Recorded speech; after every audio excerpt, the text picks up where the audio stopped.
Hello everyone, I'm Ariel with Urbanist, and today we're starting at a coffee shop inside a hotel. It's called Paper Coffee, right in the neighborhood of NoMad. And then later on we're going to continue walking through K-Town, which is known as Koreatown. And there's a lot of outdoor dining happening in that area, and then we're going to just wander away through the west side of Manhattan, or the east side of Manhattan actually. So let me know where you're watching from, and I'm excited to show you New York City, how it looks like as the pandemic hopefully is waning down. Let me know where you're watching from. Let's go.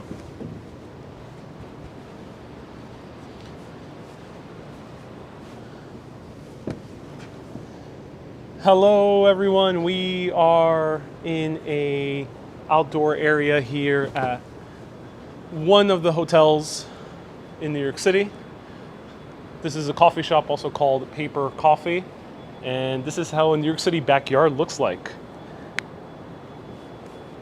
So let me show you how this is the backyard of this hotel, but let me show you the backyard of a random building. Not that special to look at. Not that special to look at. See how old these buildings are. Wow. Marlene, you've been hearing horror stories about the chaos in New York City. Let me sit down, let me drink my espresso, and then we'll be on our way walking around. Feel free to ask me any other questions. So Marlene, are there horror stories happening in Manhattan right now? In New York City? Not that much. I don't think so. I think things got a little bit hectic during recent protests, but I'm not sure. I haven't heard anything, so I don't think so. Though I don't watch the news too often, and things in this area of Manhattan at least look pretty calm. Hello, Mari Helen. Hello, Angelo. Hola, amigo. Gracias por mirando. Good espresso to get kick-started, to walk around and show you more of Manhattan. Hello, May from Long Island. Welcome. Hello, Matthew from South France. Kay, hope you're doing well. Kim from Australia. Hello, Caroline from the UK. Should have been in New York now. Yeah, I should have been in the UK now. I feel you. I hope you get to come here. Good to see you. Love your shirt. I'm so glad you do. Francis, thank you so much for the stars. There has been helicopters flying overhead the entire day.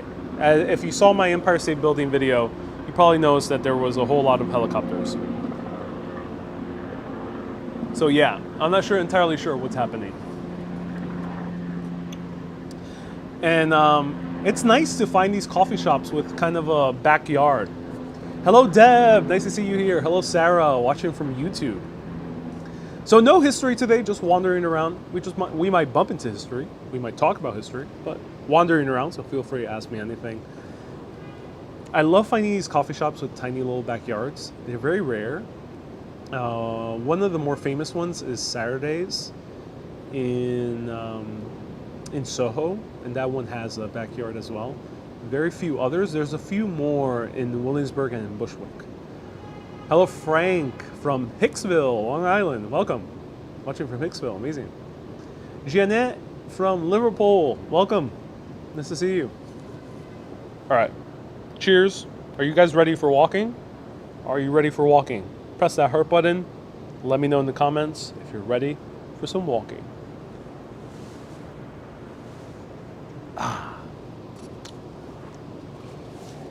And always a swig of water helps.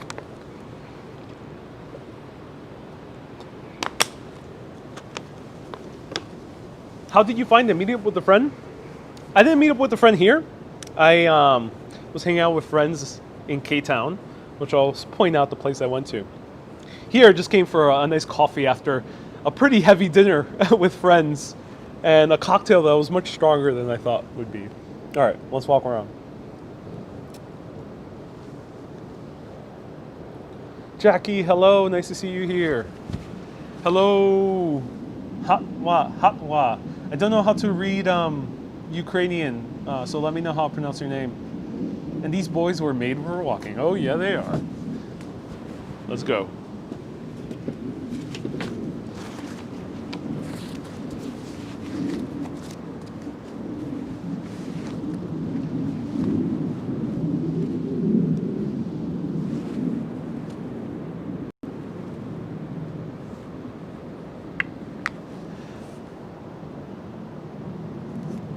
So this is the backyard I was located. Cindy, oh no, not tipsy yet.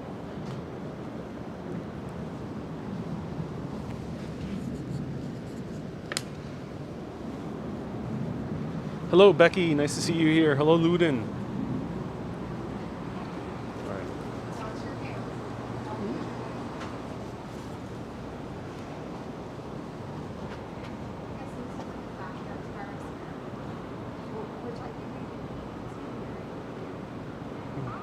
Hi. How's it going? Right? All right. Let me pass. Oh, Yeah, go for it.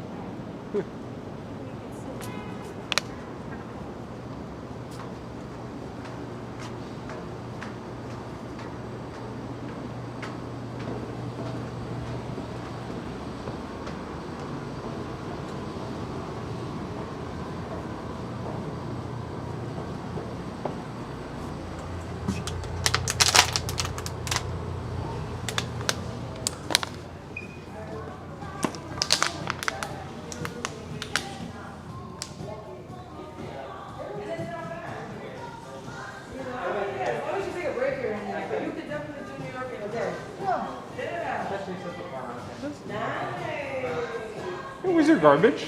Oh, just right there. Awesome, thank you. Oh, you got some time to go to the Yeah, gotta chill a little bit.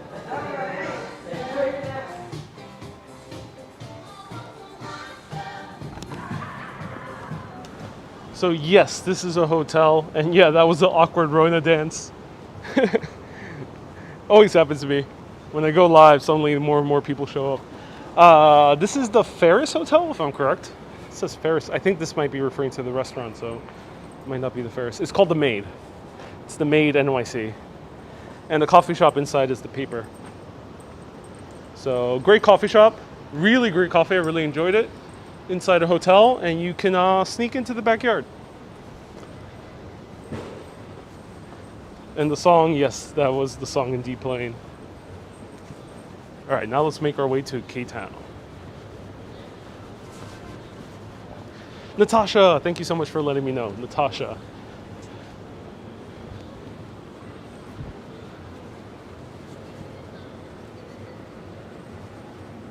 Hello, Ana Lucia from Brazil. New York City's townhouses is your dream house. Donna Summers is amazing. You're right.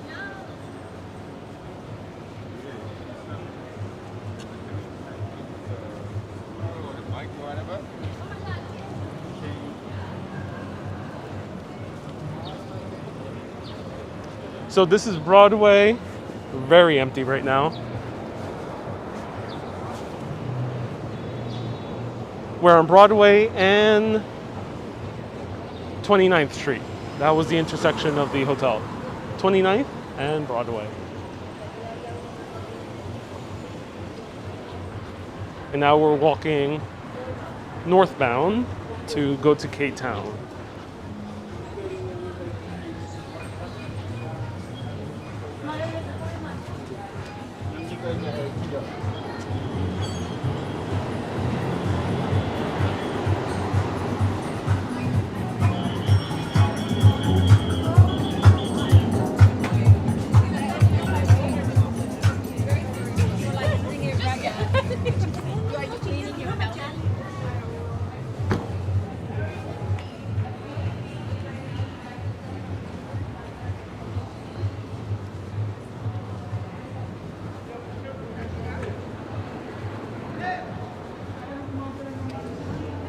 Hello, Carlos, from Argentina. Bienvenidos.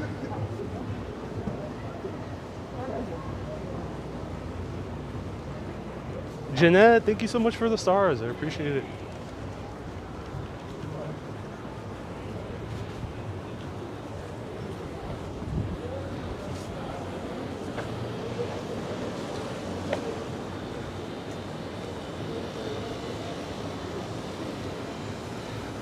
Stefan, yeah, New York City is empty here. We're gonna see a little bit more life as we go into Koreatown. You know, New York used to be the place where everywhere was pretty packed with people at all times of day generally. However, things have been much emptier at certain areas where there's more offices, like here. Here there's offices and hotels, and no one's really working, and no one's really traveling. So, at least in offices, and no one's really traveling and staying in hotels. So, much emptier than usual. Saludos, Audio Slave, de España, gracias por mirando. Hey, Chakra, you found out about me through Action Kid. Oh, I'm so glad. So, K-Town stands for Koreatown. Koreatown. So, that's what K-Town stands for. It's a little Korea, little Seoul. I lived in a town called Koreatown in Victoria, Australia, and the locals call it K-Town. Oh, interesting. Yeah, this one just refers to Koreans. And there's a lot of K-Towns in the U.S. You'll find them in San Francisco, Los Angeles, New Jersey, I think, has a major K-Town. And I think they're usually called K-Towns as opposed to Little Seoul or something like that. Or they're more akin to what we would call Chinatown, using that type of name composition.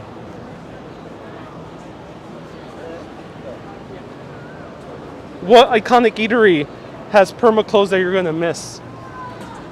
Great question. You know, one of the eateries I'm gonna miss is Maison Crazer, which was a French bakery owned by used to be one of the top Parisian bakers. And yeah, I'm gonna miss it. They've been closed since the pandemic, and they're apparently going to close for good. They had one of the best almond croissants. So here we're entering K-Town. Now for some orientation, I'll show you where we're next to. Seattle too also has a K-Town. Oh cool, yeah. K-Towns, I assume, are becoming more and more popular. Lots of more Koreans are moving abroad. Down there is the Macy's. Macy's, 34th Street, Herald Square, large public area. Here's the Gimbals Skybridge. Down there is Penn Station. Janice, I love Maison Crazer. Me too. They had the best almond croissants ever. Becky, I suspect that you are like me and never drive since you're in New York City. Yeah, I mean, I've been using car more often. Generally, I don't, but since the pandemic, I really don't like taking subway, so I've been using car.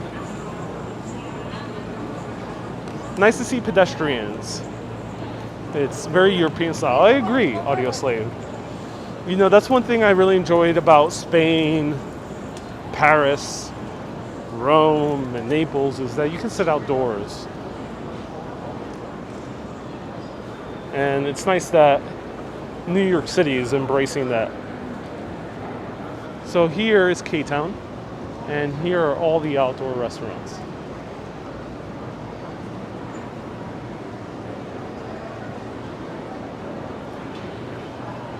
And the street is mostly closed. I think you can pass if you are dropping someone off, but it's generally closed. There is an H Mart here, which I think is Korean, if anyone will let me know. It says Asian supermarket, but I think the company is Korean. There's a Tours de Jours here, which you saw in my Flushing Main Street video. And some canopies are really cool. Look at this one. So, Europeans, this is where we got the one-up on Europeans. Since the restaurants can expand onto the sidewalk, they've been able to decorate as they wish. There's no uniform decoration nor limits on decorations. So you've been having some very interesting decorations going through. Kevin says, I hope it doesn't go away, all the people out and about street dining. I agree. I think it's really unique, really wonderful.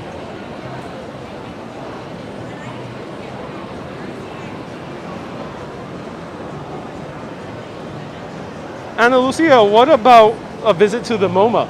Museums are still closed. MoMA has always been very hard to film in. You know, I really won't be able to get official permission from them. But if you ever see a gorilla live video, maybe one day. But they're still closed.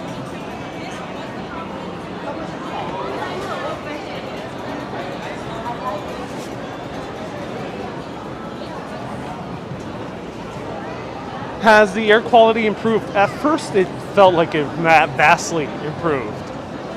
However, since the pandemic, a lot more people are using cars. I'm not the only one. And I don't think it's quite as clean anymore. I think it's kind of being offset.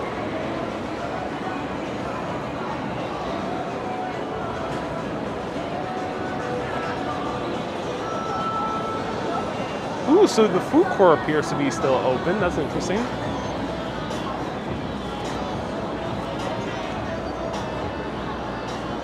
Oh, Kevin, you say hope it doesn't go AWire. Oh, yeah. I mean, there's always a possibility of going AWire. I doubt it. Who knows when people start coming from other parts nearby New York and start drinking more heavily. Who knows what's going to happen. This is my recommendation for today. Miss Korea, they have a great bibimbap and amazing dumplings. I was truly blown away by their dumplings.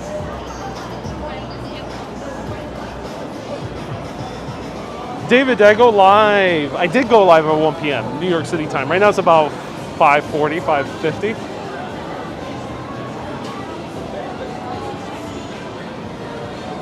So this is just a bonus video. There's a pinkberry.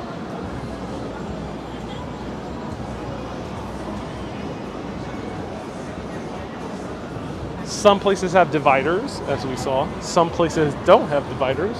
Actually, this one has a divider too. This one doesn't have a divider. Hello, Carolyn. Always a New Yorker, even though I live in Seattle now. Let's go walk across the other street. Watch out for bikes. Yeah, they're coming in droves over here.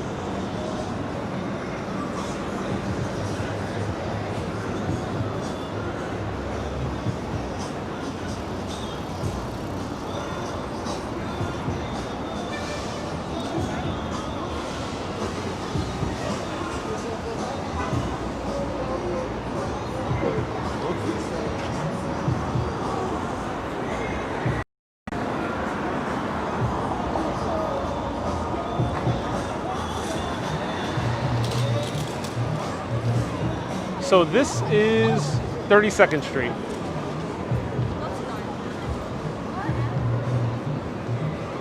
Hey David, I'm so glad you enjoyed my 4-hour live video from last Wednesday. Who knows what adventures will be in store for us today as we zigzag around the great city of New York.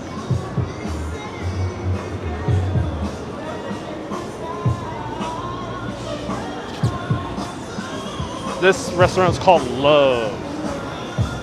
Not Love, Love. That's the name of the restaurant.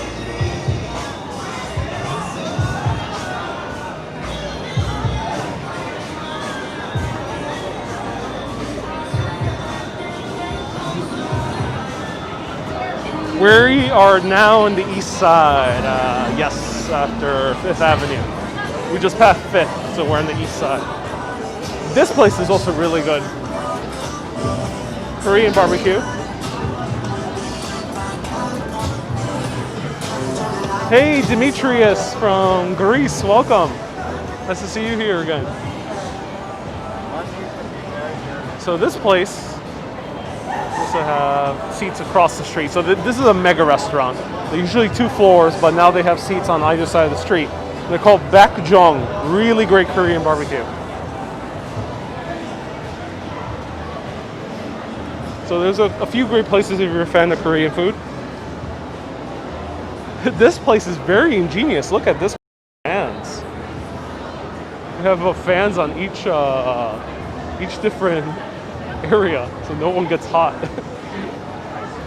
I guess because the drinking can get heavy. This one's called Bangya.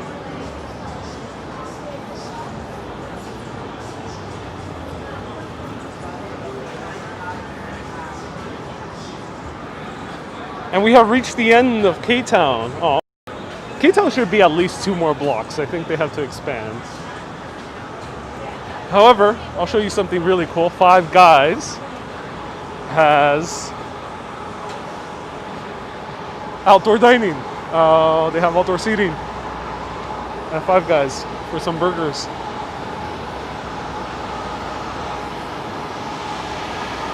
I go to Radio Star Karaoke on 35th Street. So much fun. I don't blame you. Yeah, it's so much fun to go to these Koreatown bars. Fried chicken place over here. And I can no longer walk in the middle of the street. I'm gonna miss that. Best fries at Five Guys. I agree. Amazing fries at Five Guys. Hello, Mitch from Santa Rosa, California. This makes me want to book a trip right now, but I'm from California, so I have to quarantine for 2 weeks. You know what? I see less and less. I hear more and more people coming here and not quarantining. It's sad that people are not following the rules, and I would be tempted as well. You know, I've been tempted to maybe sneak into London, but yeah, I hope you get to visit sometime soon.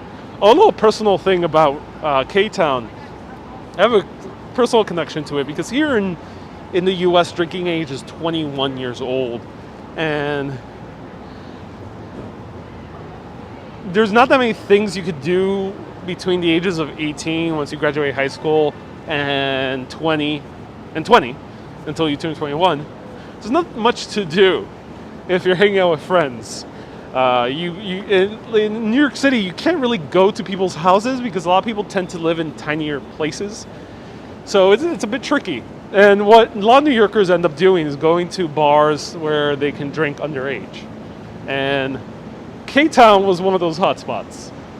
And I usually went with friends to a bar that was called UFO Bar. And I'll say their name because they no longer exist. I think they closed down because they got caught. And those were fun times.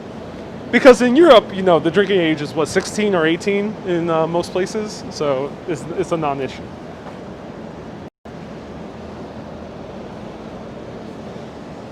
Is New York becoming more crime-ridden? I don't think so. I feel pretty safe. Haven't been to much other areas aside from Midtown Manhattan. I don't know for 100% sure. So here is the HGU Hotel. I came here last year, no, 2 years ago. Wow, time has flown by. 2 years ago, I did a live video here of a cellist.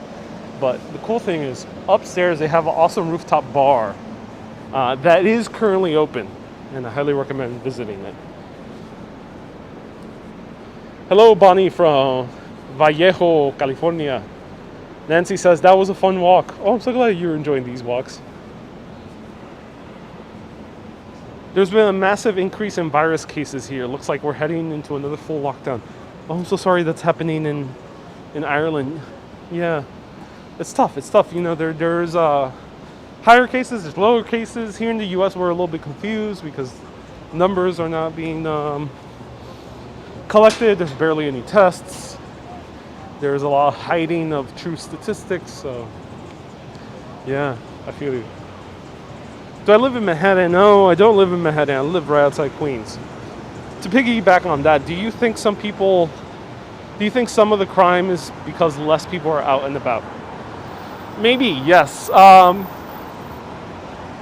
personally haven't encountered crime, luckily.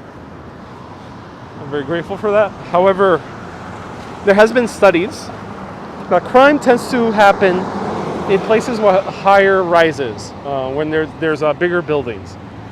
And the taller the buildings, the bigger the crimes. The reason for that is because a lot of people are not on the street. And since it's also empty, I think that might be more the case, though not 100% sure. I feel so far safe. I haven't seen shady behavior here in New York City, so I don't think there is a boost in crime, at least in this area. You might encounter that in other areas that tend to be a little bit poorer, and that's because a little bit less police surveillance, maybe. It's a complicated issue. I'm definitely not the right person to ask about these questions. Right here we have the MetLife building. And this is Park Avenue. So down there we have the Grand Central Terminal. We have One Vanderbilt.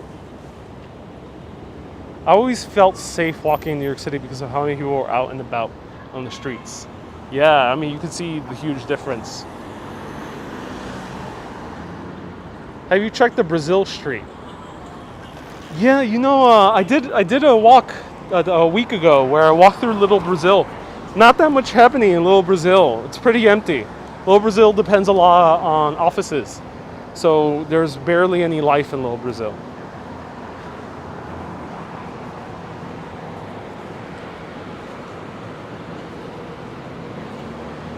Hello, Robert. For amazing fries to come over here to Belgium. Oh, I can imagine. I can imagine. It's not French fries, it's Belgian fries. I can imagine, Stefan.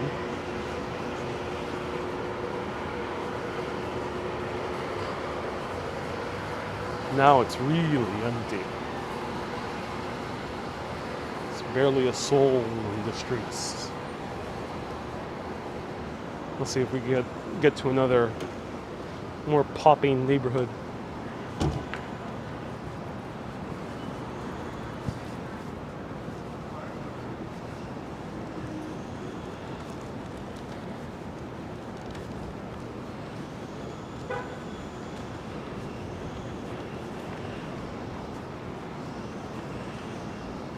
Greetings, Paul. Had to put my New York City trip on hold because of the current situation, but I will be there when the time is right.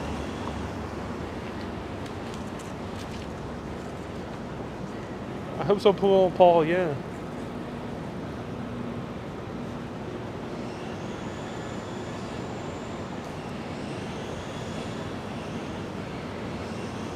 Karen, thank you so much for the stars. I appreciate it.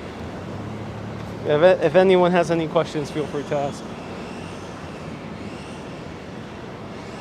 Oh, look at this. Some furniture stores have amazing furniture. Look at that. I love that. No outdoor plays like Shakespeare in the Park before and other places.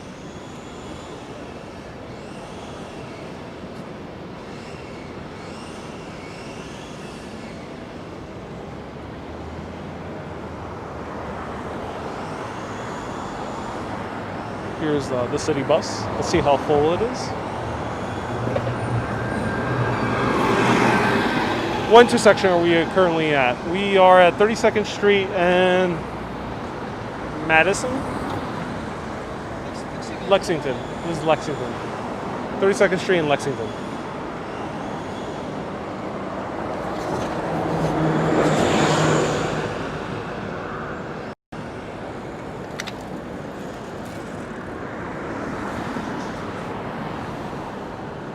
Furniture is overrated. I guess it can be in certain areas, certain apartments. Look at that.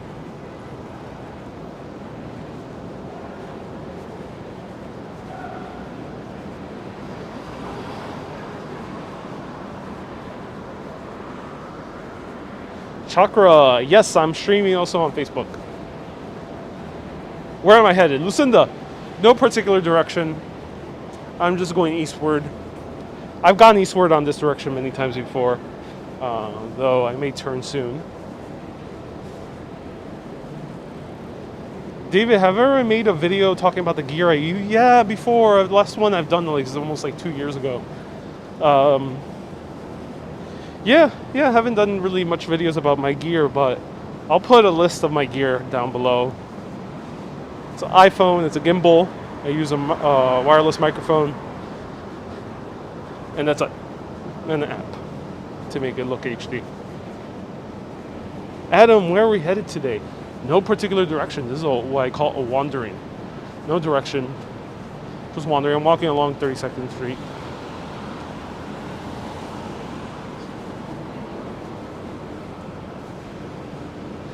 Maybe you could do Bleecker Street walk. These images of a return to vibrant New York are so profoundly refreshing. Oh, I'm so glad, Kevin.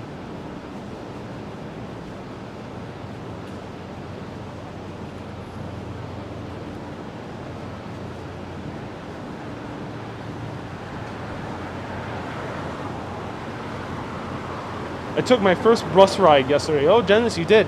And you had to sit behind a curtain far away from the driver. Yes, you do. Jim says, nice day to wander. It really is.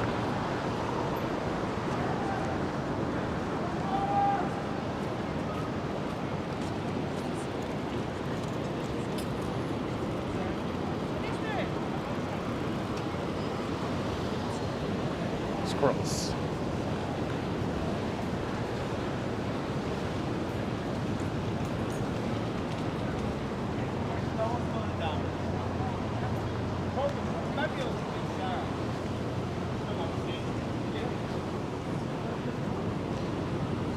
Kathy says, I'm so great at taking you where you cannot go. My pleasure, Kathy. So glad I can show you these new places.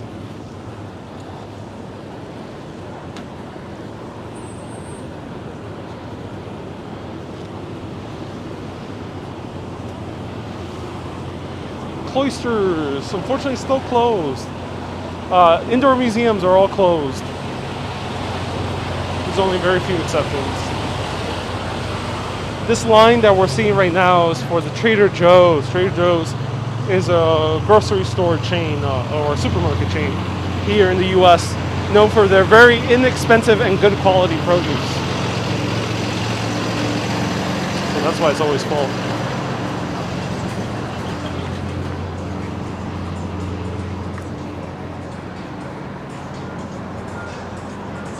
Oh, look at this. Okay, now we're getting back to business. 3rd Avenue has a little bit more life.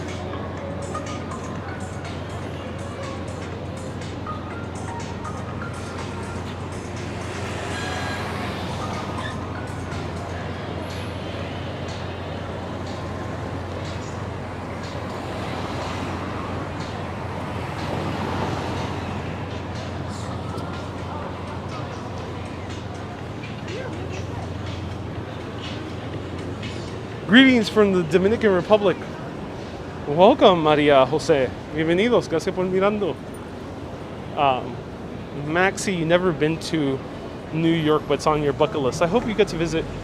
Action Kid was at the Bronx Zoo recently, and all the indoor stuff was closed. Yes, Bronx Zoo is a place I might do soon. Stay tuned. Potentially this Wednesday, I might be going to the Bronx Zoo. Gracias por mirando, Medium.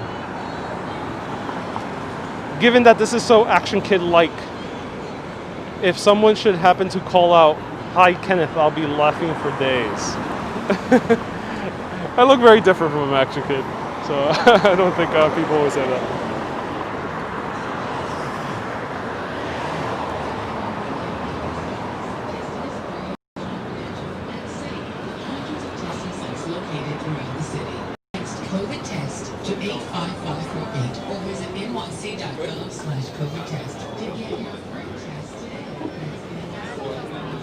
Botanical gardens are also open. Yes, they are.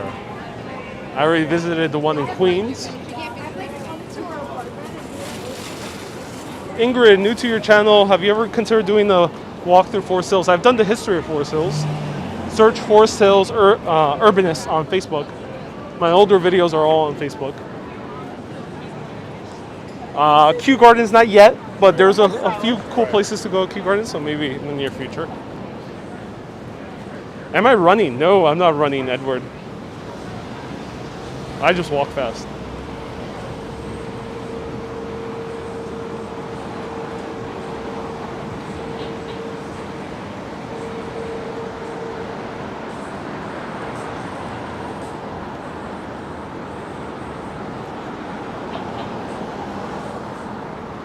Linda, are we holding something to eat? No, I'm extremely full, but there might be potentially room for a small dessert. So maybe we'll play it by ear. That's how they say in America, we'll play it by ear. I'm not sure why they say that, but yeah, we'll do it.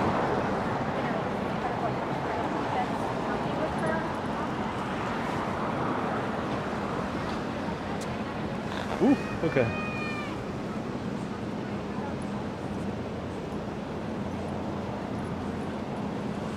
Yeah, there's not that much to see here. These neighborhoods are a little bit boring, to be honest, when you go to the east side of Manhattan. I wish they were a little bit interesting. They're a bit boring. We're at 29th Street.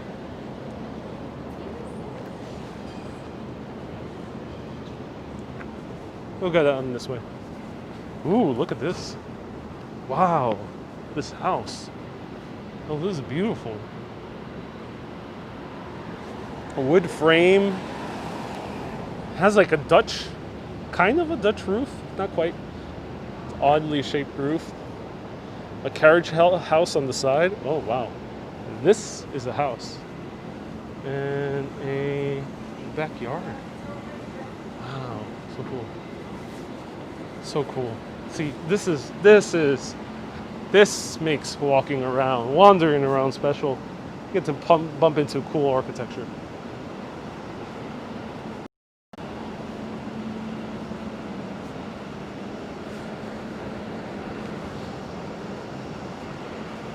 Beautiful architecture, I agree.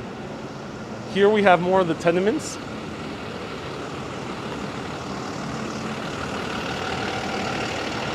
Is that federal style house? Oh, kind of, basically, yeah. The roof is a bit oddly shaped. But yeah, it's kind of a federal style house.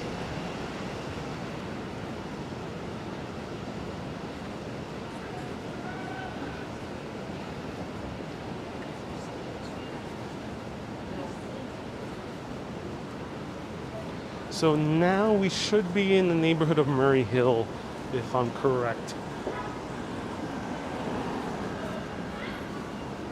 Always kind of get confused with Murray Hill, Kips Bay, and Turtle Bay.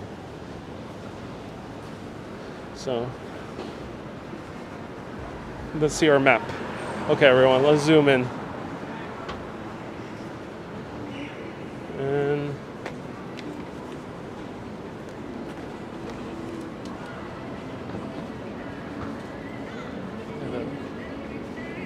so, okay, here we are. So we should be in the neighborhood of Murray Hill, exactly what I said in the beginning. Kips Bay is right below it. So I think Kips Bay probably starts around 23rd Street. So that is the area we're walking through right now.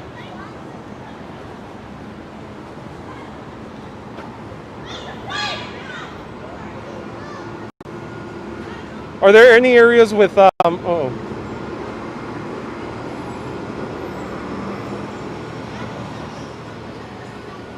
Are there any areas with not high rises? Yes. Once you start getting to East Village, which is down this way, there is no high rises. There's few high rises in between Midtown and downtown Manhattan. So between 14th Street and Houston, you see very few high rises.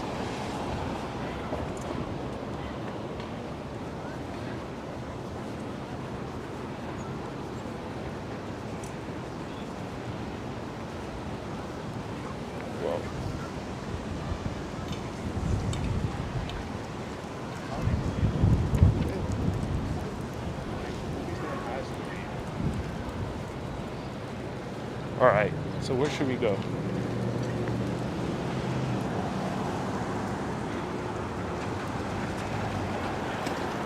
Let's go down this way. Let's go further south.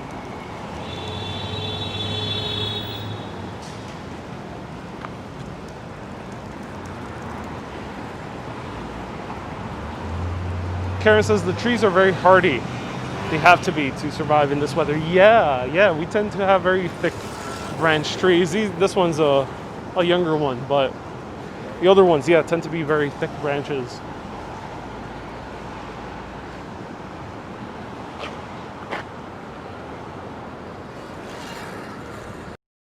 Becky, I'm using an app called Prism Live Studio. All right, everyone. Got two choices because we're in between both of them. Do you want to see more of the Gramercy Park area, which are the very kind of rich houses in this area of Manhattan? press, or actually I don't see emojis. So leave a orange heart in the comments if you want to see Gramercy. But if you want to see the ferry, you can take the ferry and go all the way to Brooklyn, press the sunset button, sunset emoji. So sunset ferry, and heart Gramercy. Gramercy hearts or ferry sunsets. Let me know in the comments. I'll give all of you a choice, a vote. We got one heart. The map I answered, it's an app. I can put a bunch of maps, I can put a bunch of things. I can tell you when I go live. I can even do that. Oh yeah. So we got 3 ferries. We got 4 hearts. We got another sunset. Yo Bob. Karen votes sunset. Kay is hearts. Carolyn says it's a hard choice. Adam says sunsets. May and Melanie says ferry, so sunsets as well. We're getting a lot of sunsets. Seems like everyone's at the beach or the Hamptons. I think they are. This neighborhood, the clientele that goes to the Hamptons are from these neighborhoods. Sunsets. A lot of people are putting sunsets. Mary puts a heart. Seems like everyone's at the beach. Yeah. It's this neighborhood is like the neighborhood where a lot of people go to the Hamptons. It's like people who are in their late 20s, 30s, early 40s. What a shirt. Oh, thank you so much, Lolo Lalo. So we got almost sunsets, all sunsets. It's about 70% sunsets. All right, everyone. Thank you, everyone, so much for voting. Sunsets have won, so we are going to the ferry and making our way to Brooklyn. Get ready. Are you ready? Let me know and ask me questions. If you have anything that you're curious about in the neighborhood. Otherwise, we'll just enjoy the views.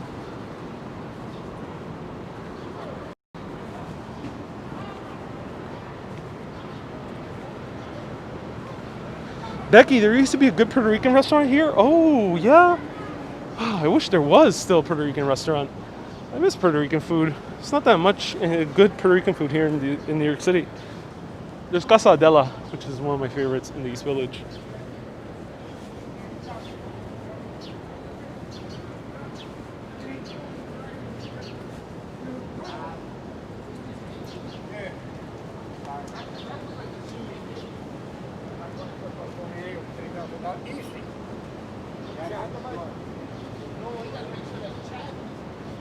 I think it might rain. I hope not. It's going to be a rainy sunset. There must be good PR food in the Bronx.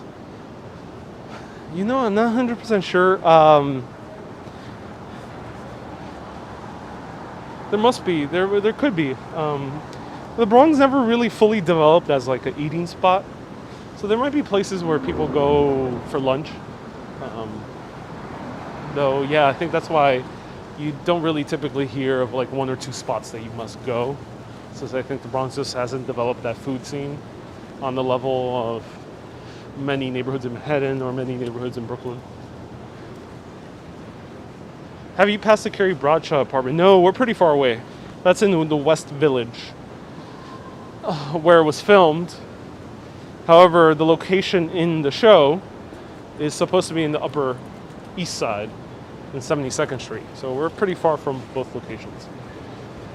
Jackson Heights has great food. Yes, they do. 116th, I wouldn't doubt it that there's some good Puerto Rican food there. I went to a place after I did the Puerto Rican Day Parade called Cuchifritos. Highly recommend it. Did I hear thunder? I haven't heard any thunder yet, but I hope not. There is a bit of rainy vibes. I gotta start bringing my umbrella more often.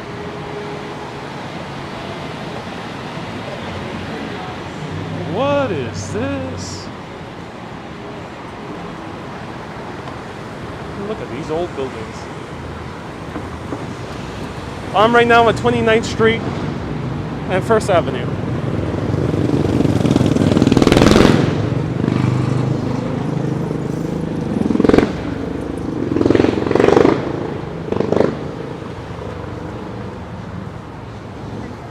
Oh, Look at this older building. Never noticed this one before.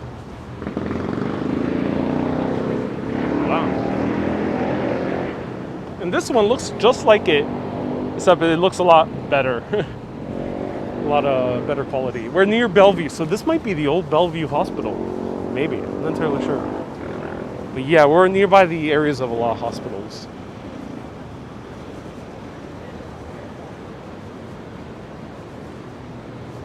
Gretchen, you're saying that this is Kips Bay? Interesting.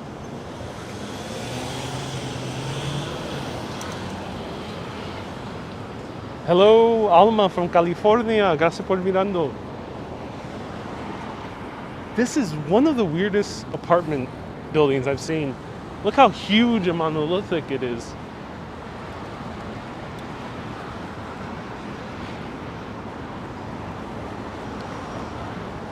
It's in the brutalist style. So weird. Becky says it's the old Bellevue. Oh, thank you for clarifying, Becky. Yeah.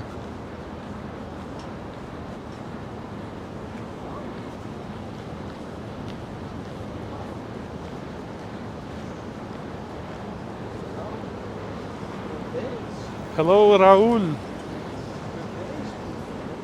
Gretchen, I just passed your street. Oh, cool. I'm waving to you, Gretchen. Karen, my sis, had an apartment in that building. Oh, interesting. How was it? It's very weird looking from the outside. Weird in the sense that it looks monolithic, it looks huge. Much larger proportions than what we see usually in New York City. Raul, we're heading to the ferry.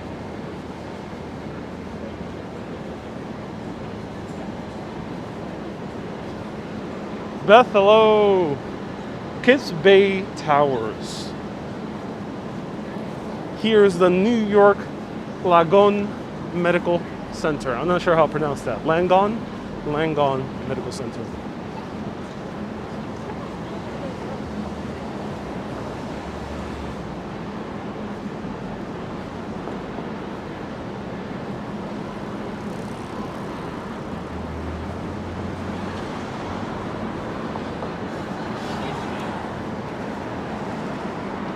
It's very 80s. Yeah, that brutalist style was very popular in the 70s and 80s.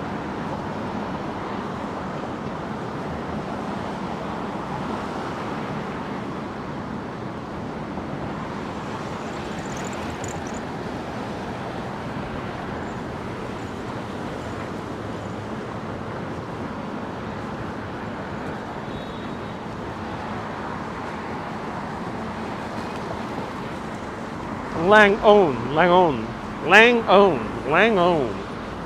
Ooh, odd word. Odd name. Thank you, Becky. Langone.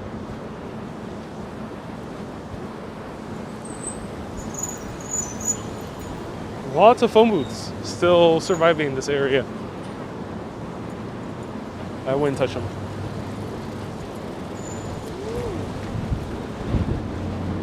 Uh-oh. Things are about to get very, very stormy.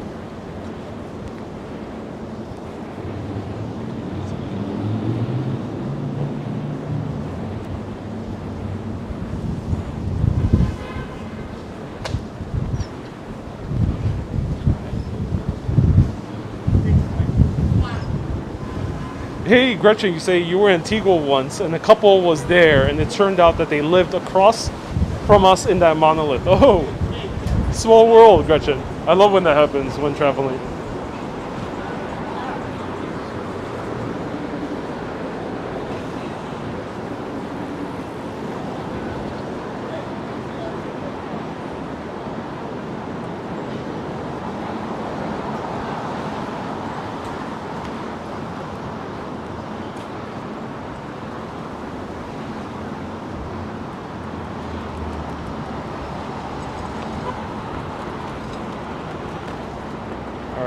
So, crossing the street to go to the New York City ferry and miss the storm. Will it be the perfect storm? Well, we'll see. But we have a sculpture that I actually never shown on video before. First time I'm seeing it myself.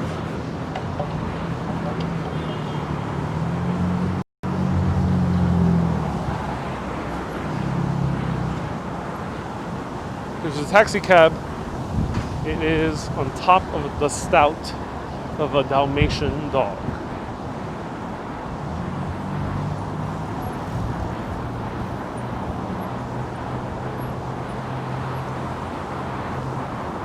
Mark, I'm not entirely sure if he was throwing it on purpose. I'm not sure. Some people are weird. Some people are very weird in New York City. It happens in New York City.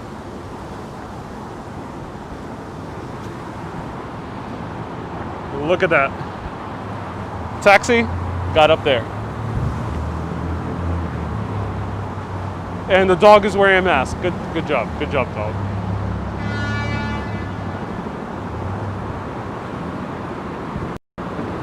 Whoa. Things are getting very fierce. It's a real New York City taxi. I mean, yeah, I think it's a real car. It might be modified somehow, but it looks like a real car.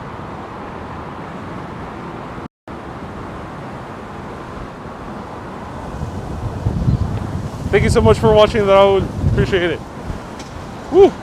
Wind is picking up.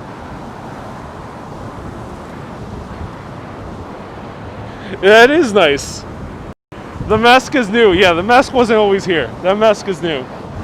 And if you hear me a little bit muffled, it's because of the mask. It's a little bit hard to talk with the mask. Where's the hydrant? Oh, no hydrant.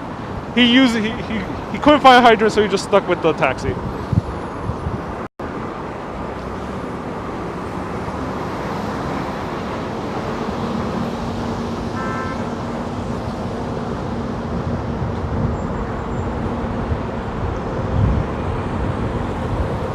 It's so quiet. Here's the Franklin Delano Roosevelt Drive, which turns purple once you get to downtown Manhattan. Here is a very, what I would call a ugly green. It's not a judgment upon the colors. I think this is the name of the color, ugly green.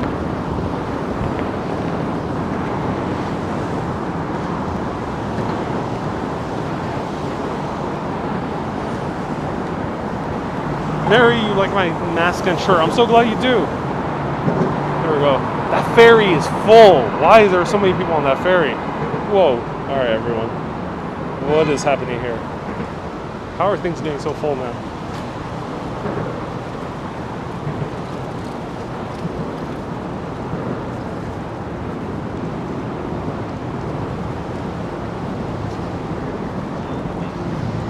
Gretchen, you learned how to drive on the FDR. That is very brave. You just went directly into hard mode.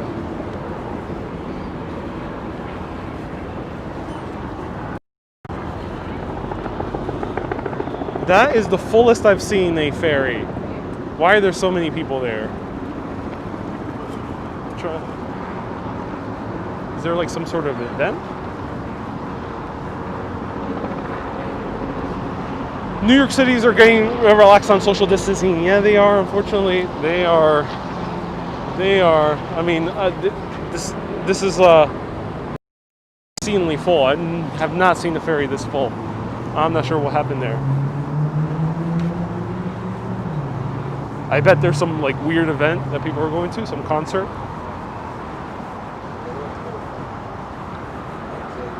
Ginger, why am I wearing a mask? Well, it's because I aim to do my part to not spread it.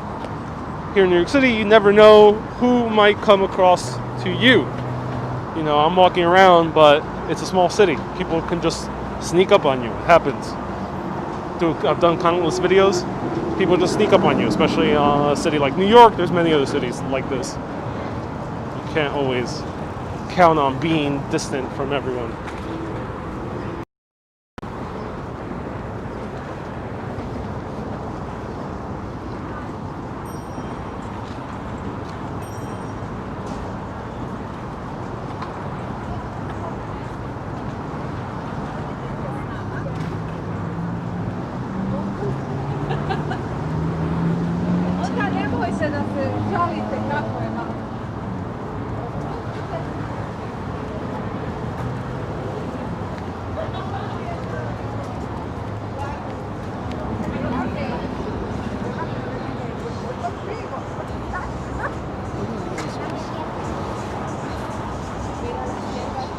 Not in service, so we gotta wait for the other one.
Stephanie says, for the people who wear masks on their chin, shake my head. I agree.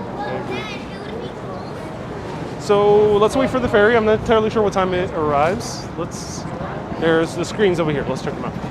So this is the New York City Ferry. I've shown it a few times on video, but if this is your first time watching, it goes all along the East River to various stops in Queens, Brooklyn, and Manhattan. And we're gonna take one of the ferries. Oh wow. Oh no, there's one that passes in 6 minutes. Cool. And there's one that passes in 9. So here we have the different ferry stops. So we have our choice between Wall Street and Astoria. Whoa, look at this. This ferry is so big that the water is rushing towards. What is the cost? $2.75. $2.75. The ferry will continue to imitate the price of the subway system, also including the buses. So if the buses raise in prices, the ferry will also be raised in the price. It'll always be the same as the New York City subway. Fernando says you're awesome. Oh, thank you, Fernando. I really appreciate that. Thank you so much. So this is the Sea Streak, and this one goes to Atlantic Highlands, New Jersey. So they make stops in New Jersey. I think that's why it's so full with people. That might be the reason. Commander Vlogs, thank you so much for the super chat.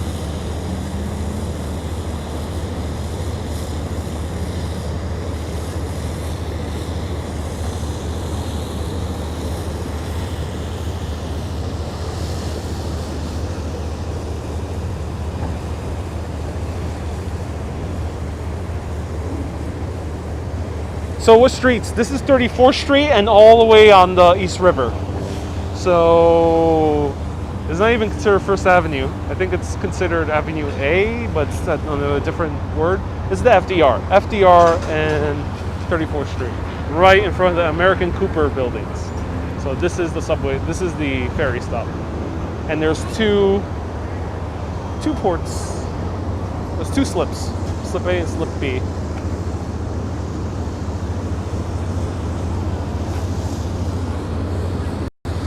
Mary asks, why are people waiting in line? And I just slipped on right to the front. Well, you don't need to wait in line. I'm not going to skip, don't worry. I said Cooper, I meant Copper. These are the American Copper buildings, thank you. I'm not going to skip the line. I just don't want to wait on the line. So I'll just wait until people, all go in, and I'll go in at the end. That's why I'm not in line. I don't have any VIP pass or anything. Maybe one day. One day I'll have the VIP ferry card. So where are we going? We are going towards Williamsburg.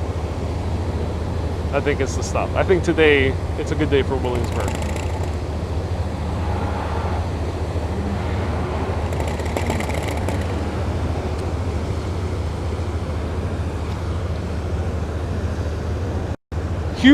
Udberto, have I done West End Avenue? Yes, I have.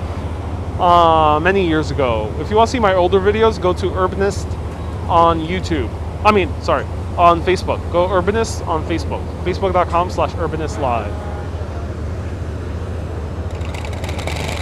You'll find all of my older videos there, including the West End.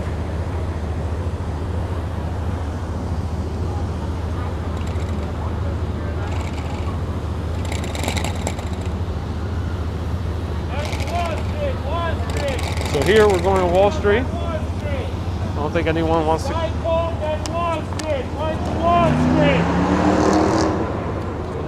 Thank you.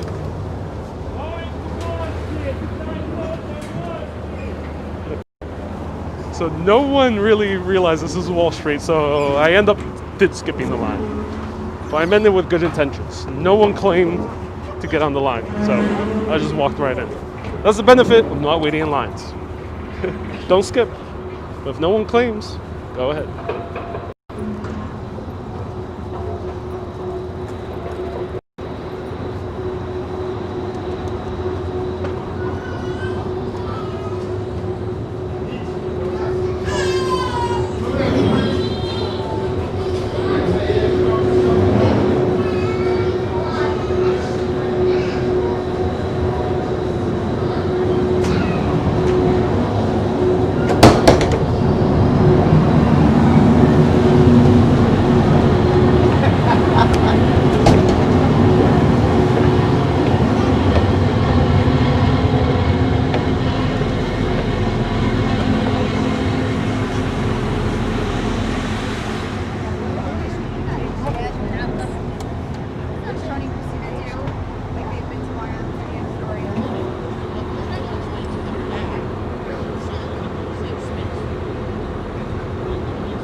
Oscar, what do I think about the $1 billion oyster project? It's amazing. I'm not sure what the status is on it, but I hope it does end up cleaning the East River. It's the most natural way to clean the East River. And a few other rivers have gone through this cleaning process. Oscar, that is correct. Yeah, don't bother. You see any weird comments, any people trolling, don't bother responding. Sheila, no wonder I get lost. How did you know that the Wall Street boat goes to Williamsburg? I'm not 100% sure, but I'm assuming so. These are the lines. I'll show you the lines. So this is the ferry map. Actually, we might not be on the one that goes to Williamsburg. Maybe, or maybe not. I'm not 100% sure. I don't think we are. I think we're going down Manhattan. Well, we'll see. That's the UN. So I'm sure, not this. The UN is over here. This is the UN. That's the UN. So I'm truly going really, randomly. I just jumped into the first boat.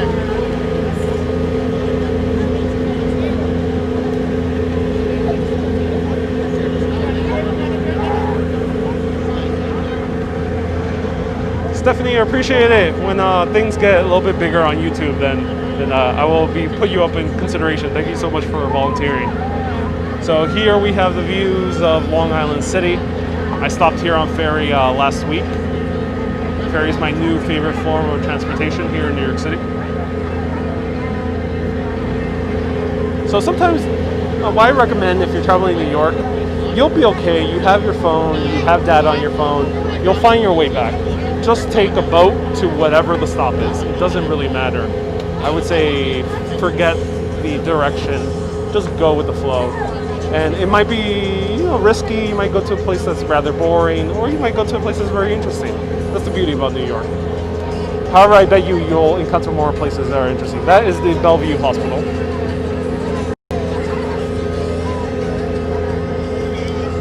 The best beach in New York City right now, in my opinion, the best beach in New York City is Far Rockaway.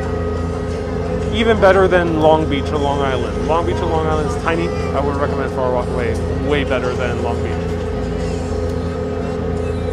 Here is the place I mentioned before that has this entire area's landfill, but the landfill comes from Bristol, England. So this is a little piece of Bristol in New York.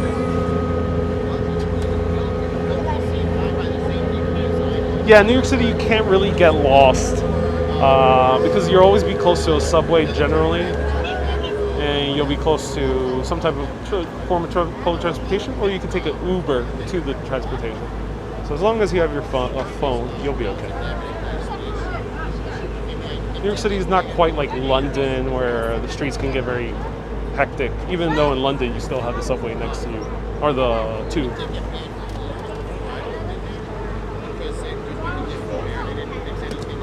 West Village, you'll get lost, but eventually you'll find your way out. West Village is not that big.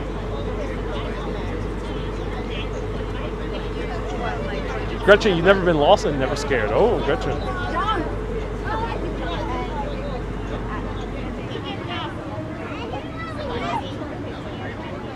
Fernando, yes, I did the Circle Line last week.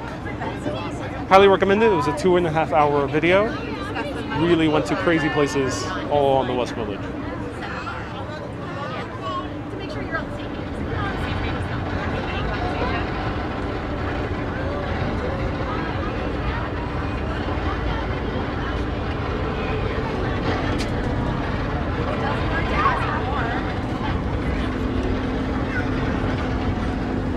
So here we're ending up at Corlear's Hook, I think.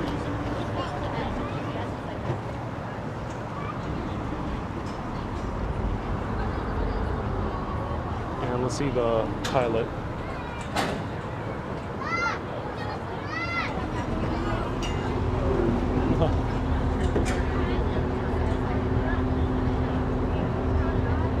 So this is the Con Edison, yeah, on the beginning of East Village. So this is not Corlear's Hook. This is Stuyvesant Cove. Stuyvesant. So right here we have Stuytown. Stuyvesant Cove used to have the only beach in Manhattan. However, they removed the beach, which is such a shame. It was the only natural beach in all the island of Manhattan. It used to be around this area. There might be a little bit left underneath, I think, those wooden pylons, but they've removed it for the most part.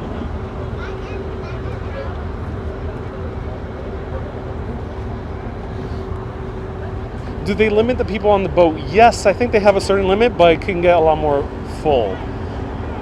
I'm not sure what the standards are in the pandemic. However, there's a lot more room usually down in the first level that's indoors.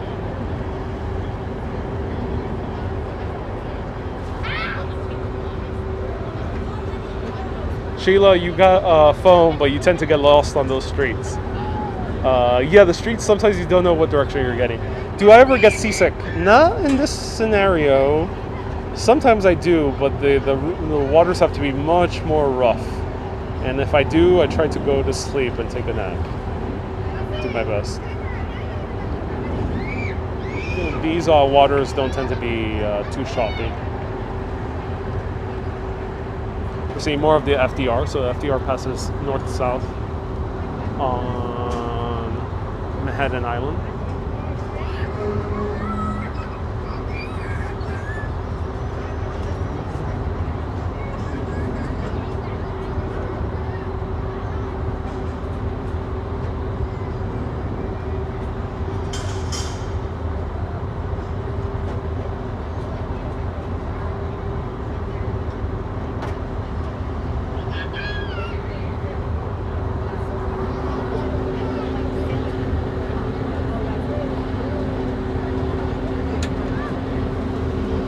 So Angelica, Stuytown is this neighborhood. This neighborhood, the reason it's called a town, it stands for Stuyvesant Town. Stuyvesant was one of the last Director General of New Amsterdam before the British took over. And the reason this is called a town is because it was a planned neighborhood. So they tore down a bunch of older tenements. I think this might have been the Gaslight District. Yes, this was the Gaslight District. There was a bunch of tenements, very poor, derelict conditions. At least that's what they said. I think that might have been the case. And they end up building new towers in the style of co-op buildings that you see in Paris and also neighborhoods like Jackson Heights or Forest Hills. So this is a planned neighborhood, and that's why there's that town at the end of it. So yeah, it's a neighborhood. And Peter Cooper Village is right next to it. So yeah, Peter Cooper Village and Stuytown.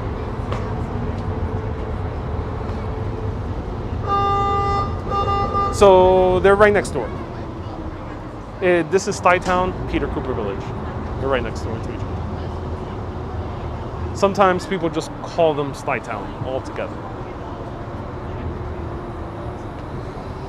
Oscar says, top 3 underrated neighborhoods in New York City. Great question, Oscar. In my opinion, the most underrated neighborhoods in New York City are Greenpoint, Brooklyn. Younger people know about it, but it's still not popular with tourists. There's not that much history there to see, but it's just a beautiful neighborhood, lots of great food. Another one is Yorkville in Upper West Side, and Upper East Side, on the Upper East Side of Manhattan, and that is gorgeous. Cool history in that area. Gracie Mansion is there, so you can say hi to the mayor, and great food. One of the best hot dog places is in Yorkville. Also, not so full with tourists, so it's still, I think, underrated. And then the last one would be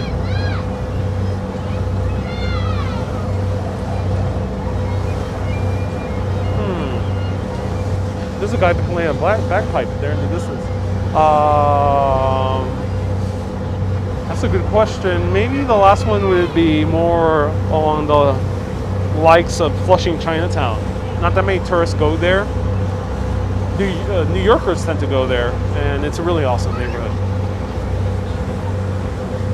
Cool history in Flushing if you're into history and want to see landmarks, and also great food if you're into food. Who isn't into food? So if you want good food with your history, Flushing is the place to go. So this is where Dark Knight Rises, number 3, had the scene where Bane had an underground lair. This was the area, and they shot it on location. Here we have the Alphabet City, affordable housing projects of Alphabet City.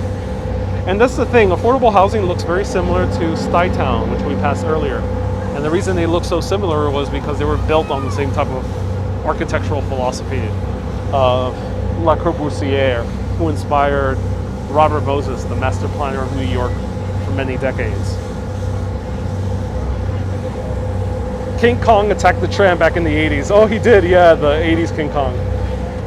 Ruben, thank you so much for the stars. I appreciate it. Gladys, also, thank you so much for the stars. What is that power plant? It's the Consolidated Edison power plant. It's the electric company that services New York City.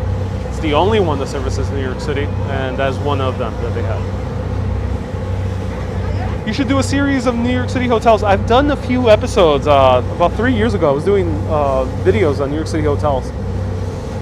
It's a bit tough now in the past few months because of the pandemic, but search Highline Hotel on Urbanist Online Hotel on Facebook and you'll find it.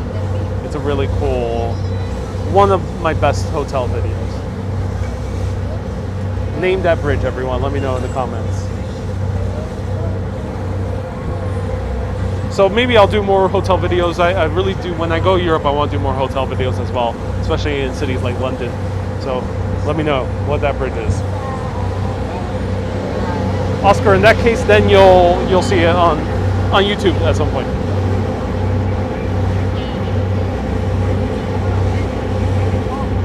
Is this the Washington Bridge, says Stephanie? No. Though it looks like it, does look like it. Has somewhat of a similar color.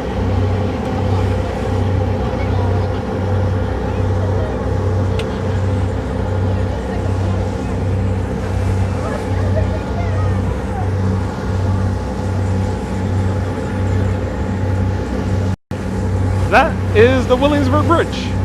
Williamsburg connects to the amazing neighborhood of Williamsburg.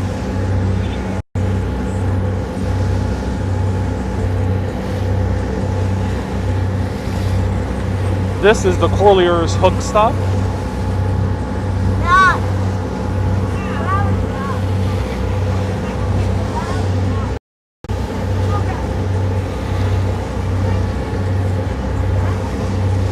Susan, you say Americans can travel to Turkey. Oh, they can. Turkey sounds like fun. Ooh, Mitch, the Carlisle. Yeah, I would love to do the Carlisle. Also, I would love to show the bar in the Carlisle, which is just magnificent. Maybe you'll be seeing that. I'll reach out to them, see what I can do. Right there is one of the oldest hospitals. I think they've been converted to condominiums.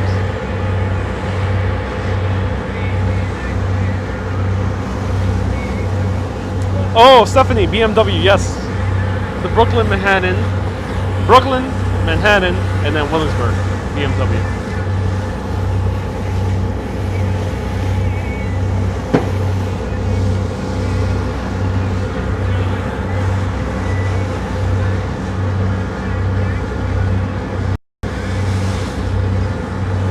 Kathleen recommends Bemilam's bar. Oh, maybe. I gotta find a friend to go there with and do a live video. Maybe. Lots of great places to do videos.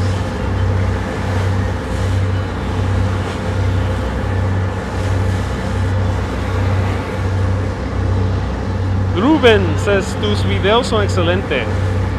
Gracias. Ruben says, my videos are excellent. I really appreciate it. That is a new building. Yes, that's 1 Manhattan Square. And what could be kind of called Two Bridges. Some people might call it Corlear's Hook. I'm not entirely sure what they call this neighborhood. But this is one of the newest buildings.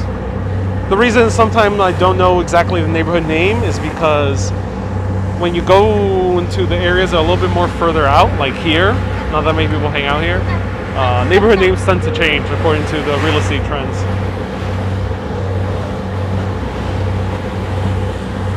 Not the Empire Hotel. No, I haven't been to the Empire.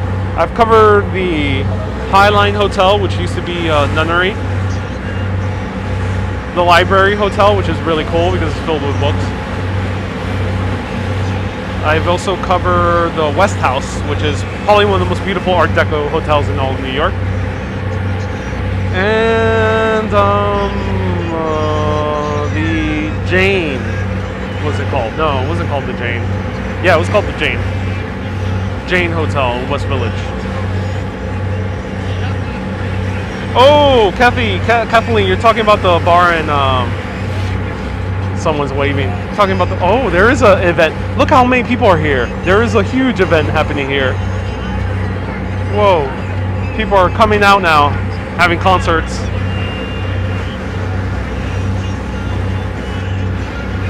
Gretchen, what? Look at that. Oh my God, everyone. You know, I'm kind of missing when New York used to be empty. Things are getting very full now.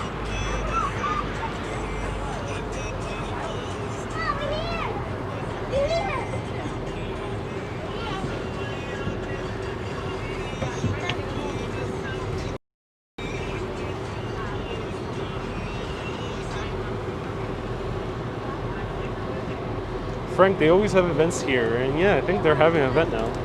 Purple FDR, yeah, the FDR is purple.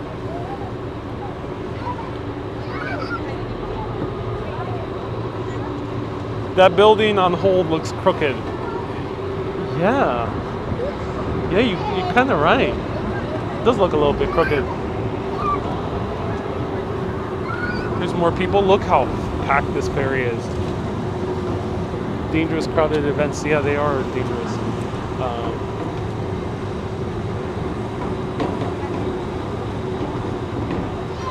Stephanie says no, it is crooked. It is? Oh, I gotta find more information on this. On purpose, or was there an accident? Let me know in the comments. I don't know too much about this building immediately.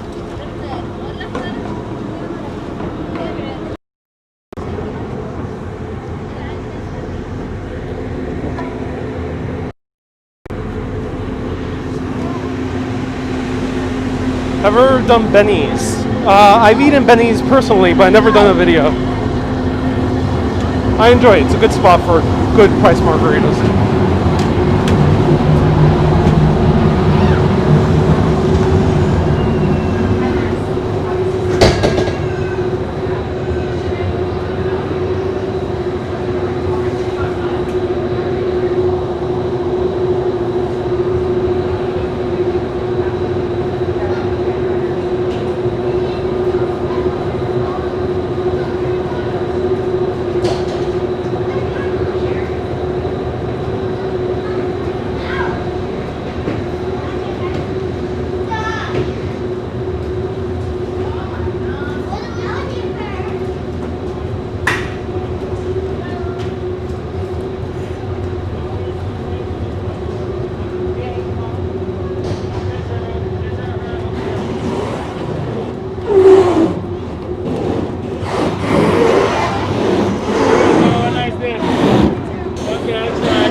Stephanie, yeah, oh, that is Maiden Lane.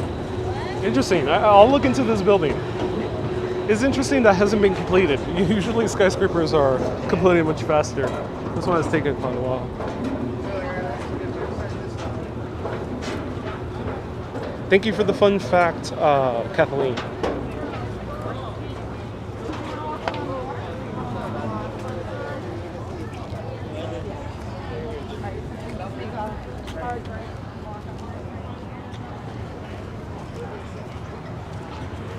So here we are in Wall Street.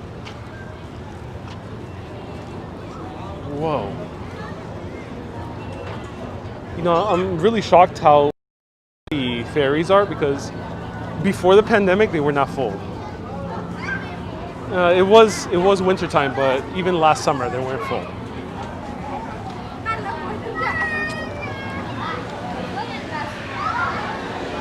Stephanie, your New York skyscrapers are your hobby. Yeah. Me too. I absolutely love skyscrapers.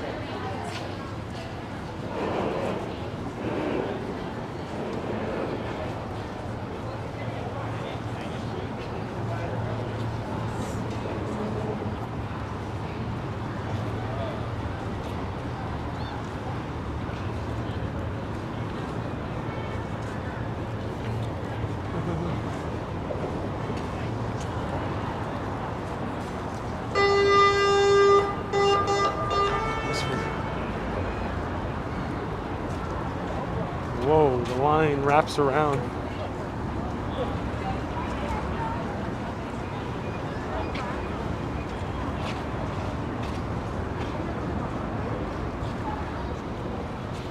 Hey, Gretchen, your friend David Salvatore runs a part of the Carlisle. Oh, interesting. Through all the apartments. Interesting. Gretchen, yeah, reach out to me. I'll give you my email so you can potentially connect me. New York City is coming back, yeah, especially, yeah, it is. It is. All right. Where can we go? Let's see.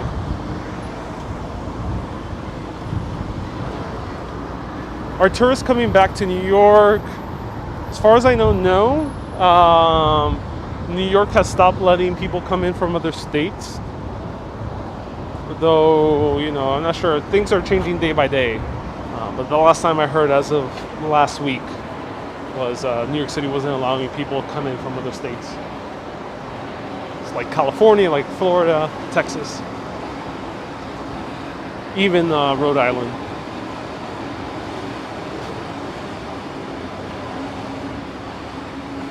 Yeah, people here are wearing more masks than you see outside of the city because I've been all around Long Island. Not that many people are wearing masks in Long Island. And upstate New York, same thing. Very few people wearing masks, but here a lot more.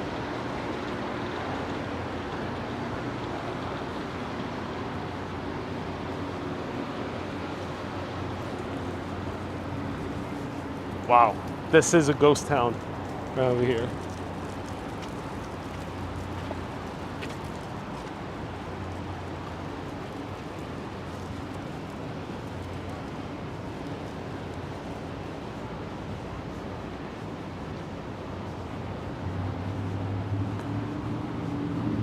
Yeah, this is a ghost town. Barely anything down here.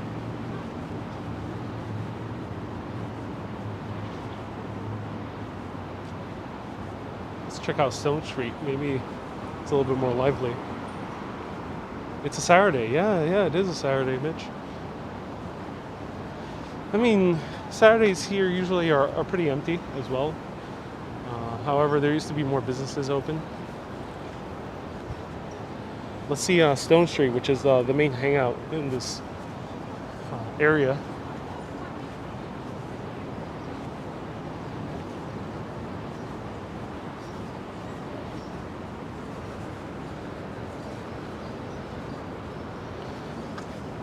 Kevin, we are in Financial District, downtown Manhattan.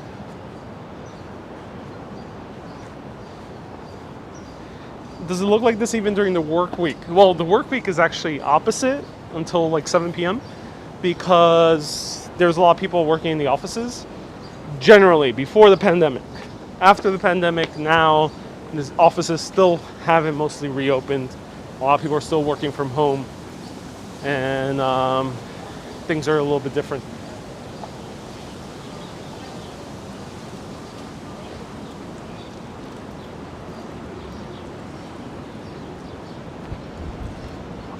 With the wind, the stormy clouds, the emptiness of the city, it feels like a zombie apocalypse movie. People wearing masks. You know, if you want to film a zombie movie, this would be the perfect time. Kay, you haven't canceled your January booking yet. I'm holding until the last minute. Kay, that's very ambitious of you. I wish you the best of luck.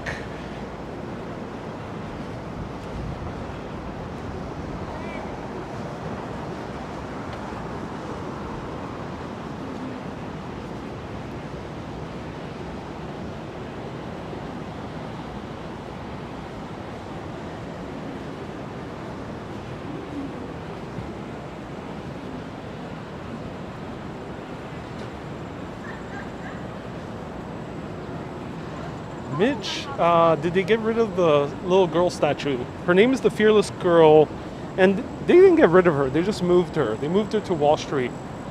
The bull, ironically, is not on Wall Street. It's all the way on the tip of Manhattan in Bowling Green.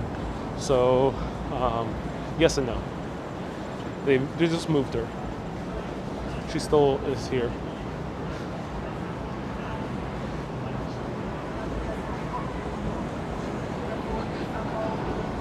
Let's see if the Dead Rabbit is open. I'm curious. I would love to show you some great cocktails in this area. If anyone has any questions, feel free to ask.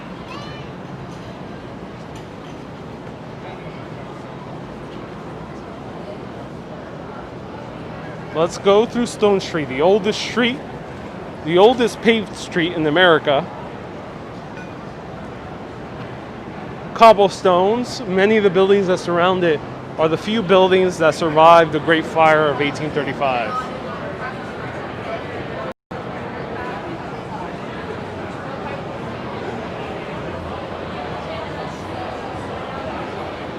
So look, this street is always lively, and luckily it's still lively now.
My business boss.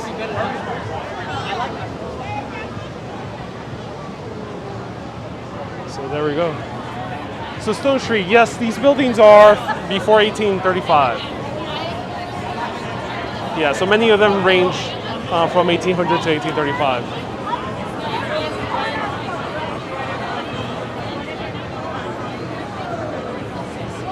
Oh my God, this seems like Ibiza. Yeah, there is Ibiza vibes. This is very close where I stayed at in July 4th. Are the buildings as old as those brick buildings? Yes, these buildings are old. These ones are more newer. These are the older ones, this side of the street. Uh-oh.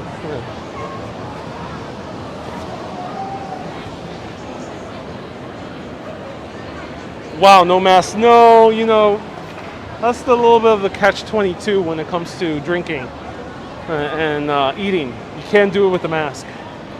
so that's why no one's wearing a mask, and they don't put any guards. So this one's definitely a lot more packed.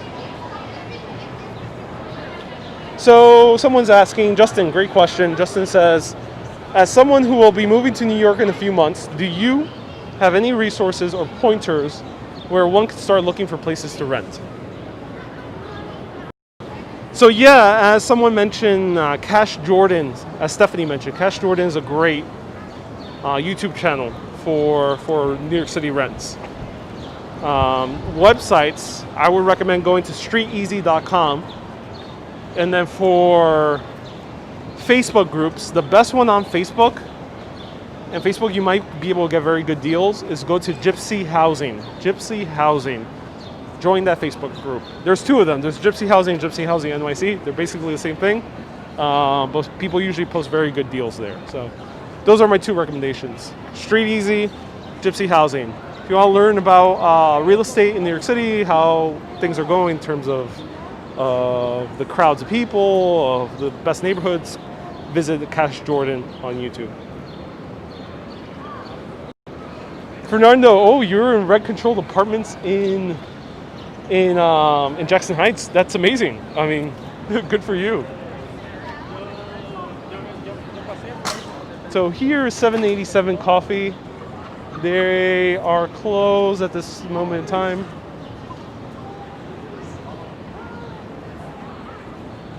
Landlords are charging for water now. Interesting. Justin says, thank you so much. Thanks for the FB tip. I'm moving to New York within 5 years. Oh, I'm glad. Yep. Gypsy Housing, really good. Ooh, Francis Tavern is open right now. That's amazing. So this is the oldest tavern in New York City. Hasn't been continuously open, but there's been a tavern in some form here for nearly 300 years, and this is Francis Tavern.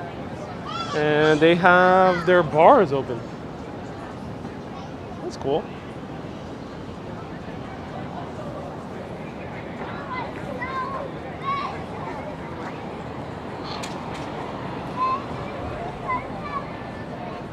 I would be having ice cold martini right now. Indeed, you know, I'm gonna check out if my favorite cocktail bar is here, which I would recommend to all of you. So this is Francis Tavern. I'm so glad that they opened up here. Where's Mayor de Blasio? He's hanging out in Gracie Mansion. So this is an American landmark. I've talked about this in the history of Alexander Hamilton. Search Alexander Hamilton's New York. You'll see it.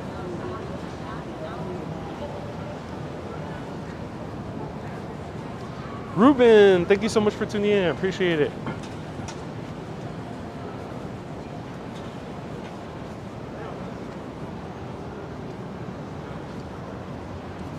The plaque. Yeah, the plaque is right there. Check out my video on Alexander Hamilton. I go more in depth on the history.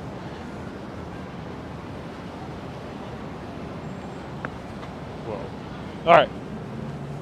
Is Dead Rabbit open? No. Oh, no outdoor seating here. Dead Rabbit, how can you be closed during a pandemic? Cynthia, is this live right now? Yes, you are watching live from New York City. Am I a true New Yorker? I don't like this term of true New Yorker because it makes people who move to the city feel like others. People come here from all around the world. I came here when I was an infant, and I've been living here most of my life. I grew up in Jackson Heights, Queens. So yes, I am a native New Yorker. And that's a shame. Dead Rabbit, I am surprised they haven't tried doing outdoor seating. This is one of the best cocktail bars in New York City, in my opinion. It's a shame that they haven't done outdoor seating.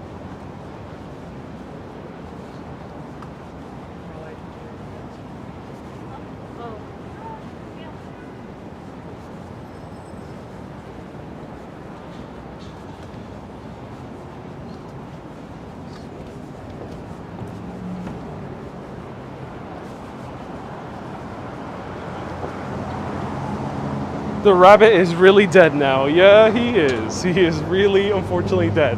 Like, fully dead.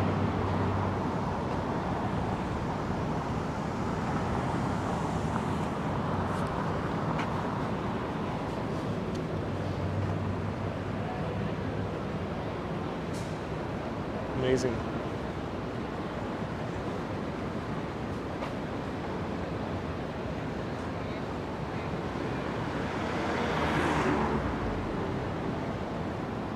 The Staten Island Ferry is just down the street. Yeah, that's correct. Let's cross over here. I'll show you a little secret hideaway here in one of the buildings. Hopefully it's open.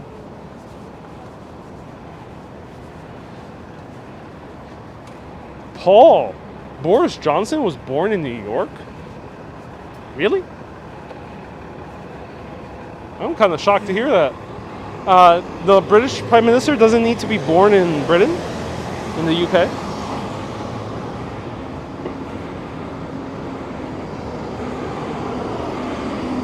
I don't like martinis personally. I don't really drink them, but someone else mentioned that they want a martini right now. I was just reading a comment, Stephanie. We have a big cloud over us, so it is darker here on Staten Island. Uh-oh. The rain is coming.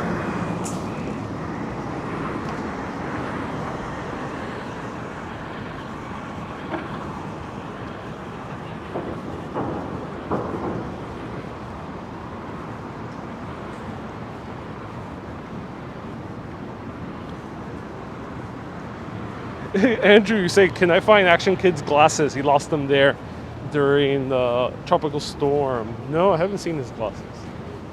Great question,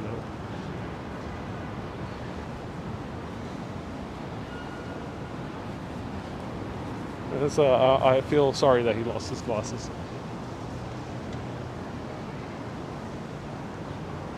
All right, everyone, let's go back to the ferry and officially make our way to Williamsburg. Are you guys having fun? Let me know in the comments. As I mentioned, sometimes wanderings are risky. Sometimes, we run into interesting things. Sometimes we don't. But I think that's the beauty of wandering. You end up experimenting. You end up seeing what could go right or what could go, nowhere. Let me know if you're enjoying this.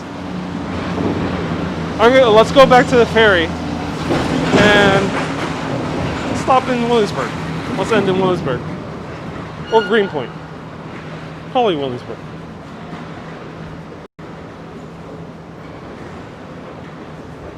Oh, this is open. Yeah. Interesting. Yes, your chat and interaction are great. Oh, I'm so glad. So many people are enjoying it. I love wanderings. I thought you were going to go show us the secret hideaway. I thought it was going to be closed, but it is open, ladies and gentlemen, and people of all genders. We are going up to the secret hideaway of New York City that a lot of people don't know about because they just assume that you're entering an office building, but you are not. You're in for a treat.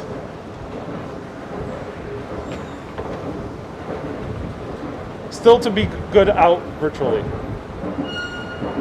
Ingrid, you thoroughly enjoy the live.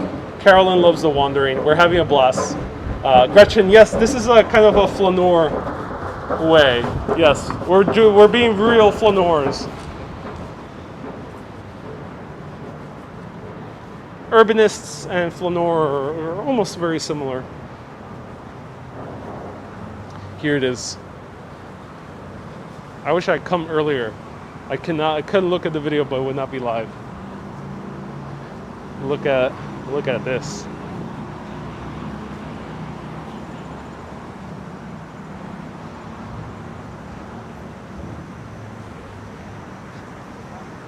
We have reached secret hideaway in New York City. There's benches, there's bushes, there's shrubs, there's a trash can. There is everything you would need for a secret hideaway in New York City.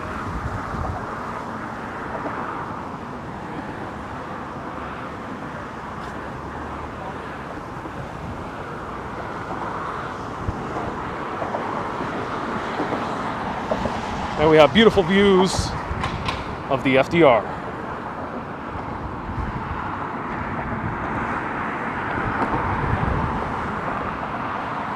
And how it ends. John, I'm so glad you're enjoying my camera. Hey, CB. Carolyn says, beautiful, nice office garden. What is the hideaway name? Oh, I don't know the name right now. I'll put it in the comments afterwards. If anyone can find out the name, let me know in the comments. We're on Water Street. So if anyone knows the name, let me know in the comments. Maybe stroll the Battery.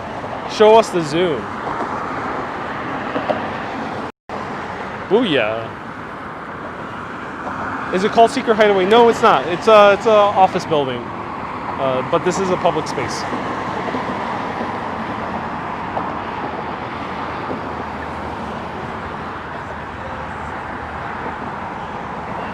Reminds you of Waterside Plaza. Yeah, where is that, Becky? That sounds very familiar. Are you referring to... Is Waterside Plaza the one in around 23rd Street? Elevated Acre. Thank you so much. This is called Elevated Acre. That's the name. Elevated Acre. Elevated Acre. Put it on Google Maps and it'll take you right there. Downtown Manhattan. Elevated Acre. That's the name. If someone has the address, please put it down in the comments.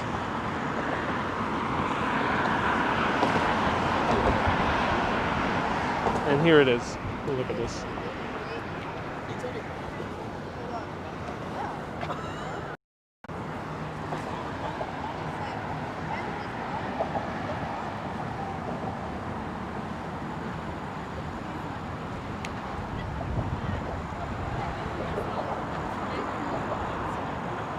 '55 Water Street. Thank you so much for letting us know. I appreciate it.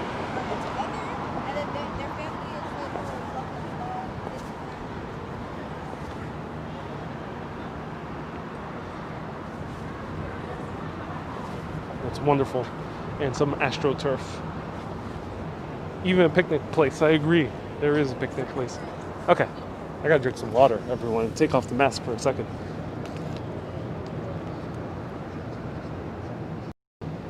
All right.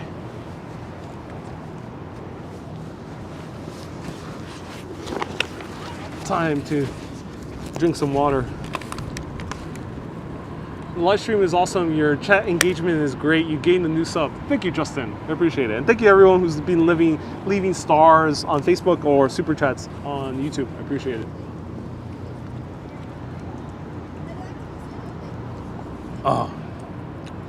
Water. I can visit all the cities in the world, but nothing will beat the beauty of water. Poland Springs. Try it out. It's not sponsored. I'm just joking. But if a water company wanted to sponsor me, hit me up. Wow. Deserve a sit down. Yeah, I do. I love the Mr. Blobby shirt. Ooh, I'm not sure what you're referring to, but these are lemons. And when life gives you lemons, what do you do? Let me know in the comments. What do you do when life gives you lemons?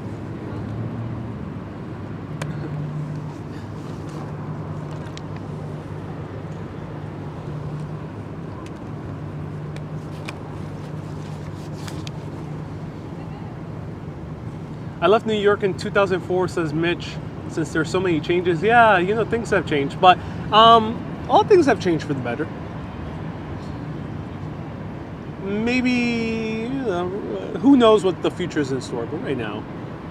Irene says, when life gives you lemons, you make a shirt. All right. Karen says, when life gives you lemons, you make lemonade. Maybe. Let me know. When life gives you lemons, what do you do? What do you do when life gives you lemons? Ingrid says you make limonada. I complain about the bitterness, says Becky. When life gives you lemons, you complain about the bitterness. When life gives you lemons, you make cocktails like bee's knees. Kathy, you got it correct. You make bee's knees or you make a pisco sour, like Sarah said. So, when life gives you lemons, you make a cocktail. You make lemon martinis. Another good answer. Or if you prefer not to drink alcohol, when life gives you lemons, you make a good mint lemonade. Ooh, so good, so good. All right, a little bit more water, and then we're gonna continue. What do you think your shirt says about me? My shirt says, I love color. I love color. Cheers. And I like lemons.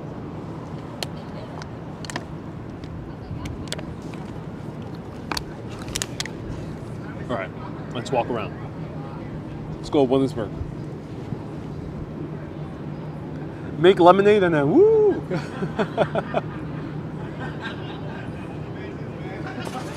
And actually, let me sanitize my hands.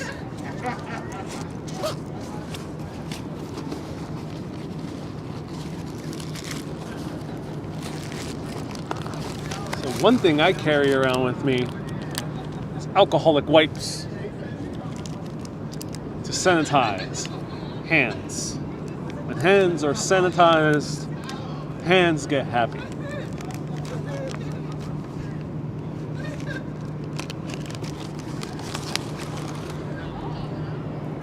So if you have any questions, feel free to ask. We're going to continue walking around, letting the wind beat our back, explore the world, see what's in store in this beautiful life of ours. We're going to journey to the very depths of New York.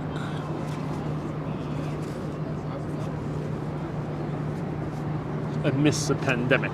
I'm gonna wipe my gimbal because I've been gimbaling a lot. I love alcohol wipes. They're more effective and safer. Yes, they're more effective than so-called antibacterial wipes because what we're suffering through is not a bacterial epidemic, a pandemic. It's a viral pandemic. Do you eat on this walk yet? No, Cynthia, I haven't eaten yet. I ate before the walk and I'm very full.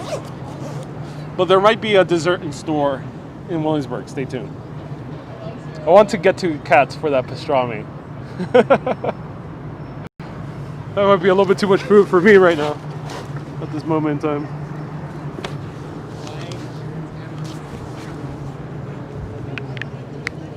What's the temperature? It's very cool. I mean, I think it might be like 76, 77 78 degrees. It's very breezy and cool.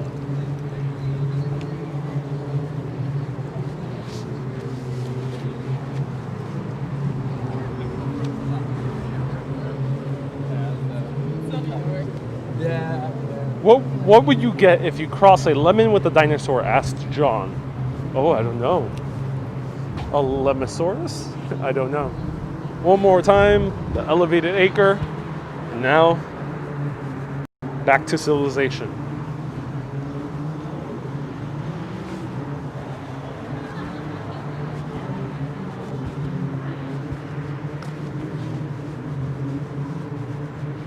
It's 25 Celsius.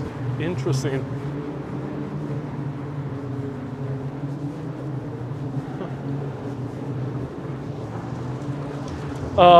John says that the answer to this joke is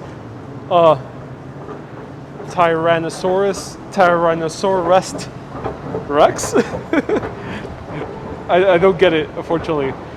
Mitch says you get a Citrosaurus. You could get a steak dip at Pappy's. Ooh, what is Pappy's? Is it a restaurant here in this neighborhood?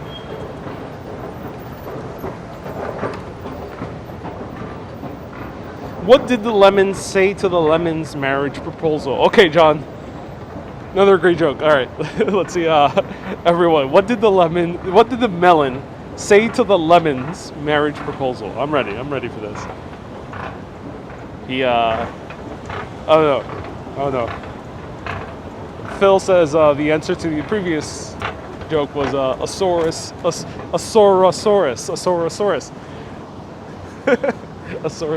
I can't elope. You know, I've heard that one before. I just forgot about it. Yeah, can't elope. Oh, that's funny. I can't elope. I know for the people who might not know, who might not be English as a first language, elope means like kind of be married on your own, kind of go to another country to get married. So can't elope.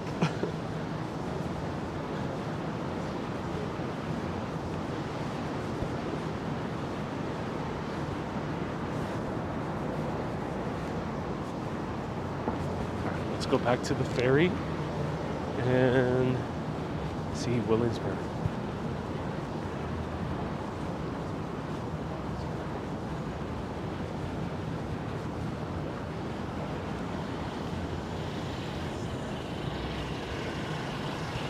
I'll show you another cool secret here.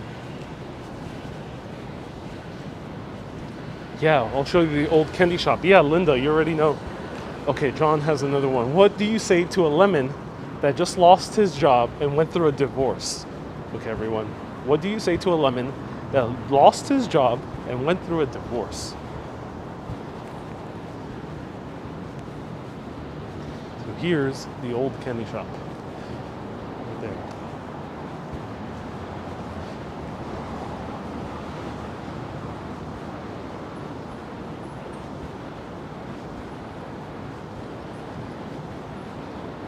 John says it's Zest La Vie. Zest La Vie. That's funny. So here's a recreation of an old candy shop inside this office building. And on top of this very same office building, on the rooftop, there is a recreation of a World War I plane as well.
John says, I got my paycheck with a lemon slice on it today.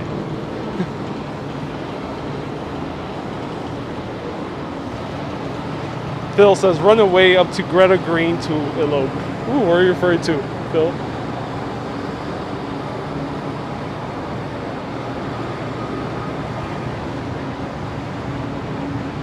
John says, turned out my ex-wife was garnishing my wages. Oh, we just got right to the ferry stop.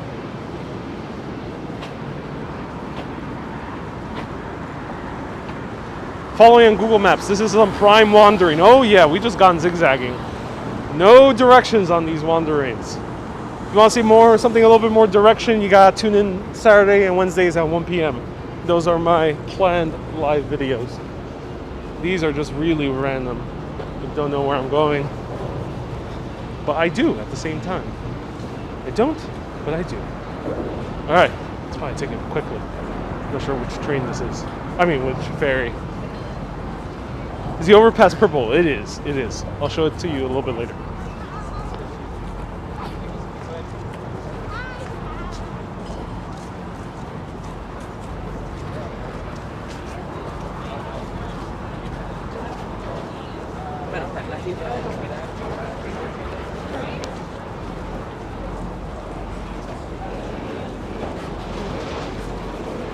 Oh, this one just came from the beach.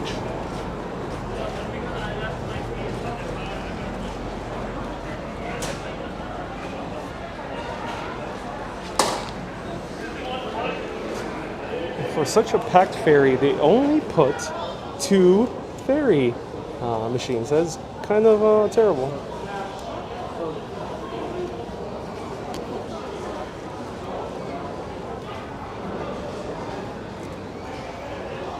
This time I do have to check the right ferry, Irene, yeah.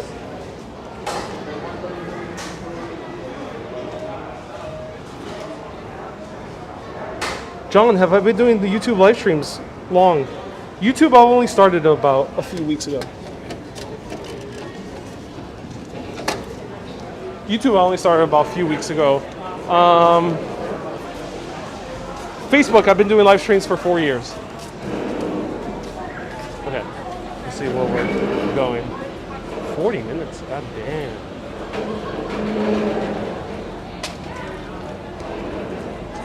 Let's check out the other ferries. Let's see what we have in store. Yeah, Facebook. I'm still doing that on Facebook, and now I'm also doing it on YouTube because I can stream to two places at once.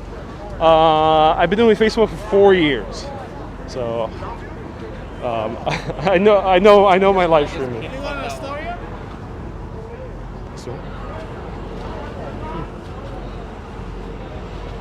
So see which ones we have next. Bay Ridge is coming up in 9 minutes. East 34th Street is in 9 minutes. Soundview, we gotta wait for the Brooklyn one. Let's see the Brooklyn one.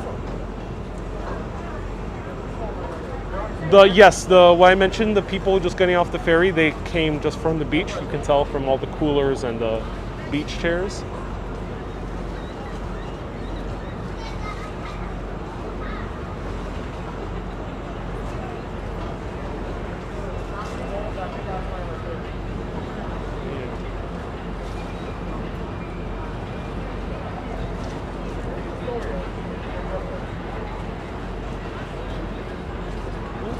So, which one's the next one to Williamsburg?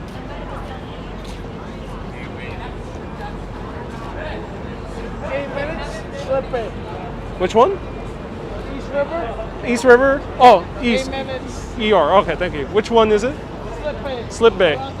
Okay, thank you. All right, 8 minutes, everyone. Sorry, it was a bit confusing. It's a little bit hard to kind of determine. Oh, hey, how's it going? Let me give you an elbow bump. No, I No? don't like this. No, like elbow bumps? How's everything going? Everyone I'm live right now. New York City for all. How are you? What are you talking about? I'm just wandering around. I'm about to take the ferry to Williamsburg. Okay, cool. Yeah, how are you? I'm good. I just came back from Rockaway. Rockaway, okay. Did you enjoy it? Yeah, it was Yeah. very windy. Very windy. Yeah, I can imagine. Yeah. Yeah. Yeah. Enjoy your Yeah. life. Thank you. Ciao. Have a good day. So that is another creator. She does a lot of videos on Facebook and on YouTube, and her name is New York City for All. And John, yeah, she has a very Amy Winehouse type of look. Slip A. All right, you want to slip A.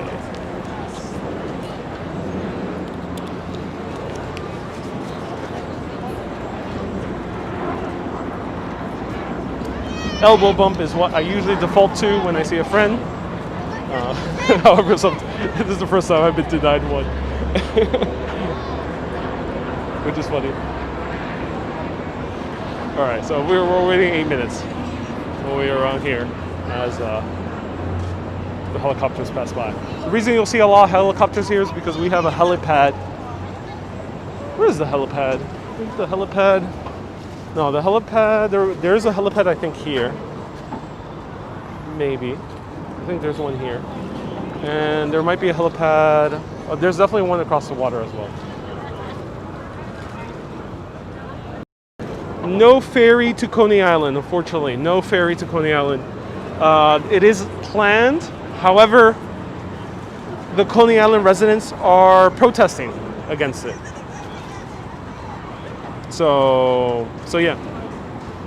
And Cynthia, yeah, you're right. She is careful. No elbow bumps. Yeah, elbow bumps is like I would say the safest way to have any type of contact. Because elbow, you're usually not touching most of your hands or your face. You really don't touch the elbow. But of course, you do have to respect what people prefer.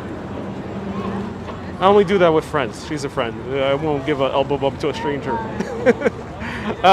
Mitch says, New York City seems to have gone a makeover after decades of no change. Do feet bumps. You know, that's something I've seen a few times in the city. I think that is a thing with some people.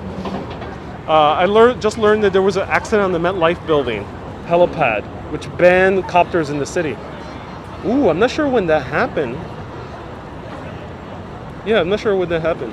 Yeah, you hardly touch your elbow. That's right. Yeah, that's why I prefer elbow bumps. That was awkward. Yeah, indeed. I mean, it's this live video for you. You're gonna encounter awkward stuff. It's gonna happen. That's the beauty about live. You end up really getting the full experience. I can't edit anything out. Okay, I think they're entering soon. Let's wait. That is what I do. And that's interesting about the helicopter thing. There was, yeah, I think you might be onto something. I gotta look into this, but I know that there was a moment in the late 80s when New York City was seriously considering adding more helicopter pads to skyscrapers. Maybe it was due to that accident that you're referring to. That might be a good story to tell one day. And a long time ago, maybe you remember them flying at some point. Not so much. Okay, the ferry's boarding. Let's go.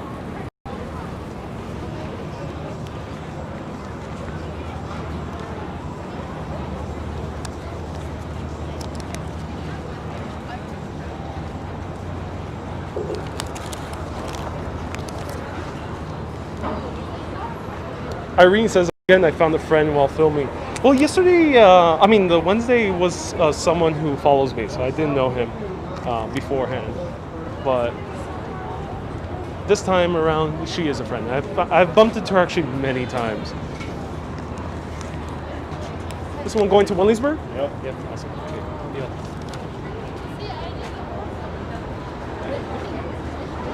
And Irene, yeah, you probably have noticed I do bump into a lot of friends when filming.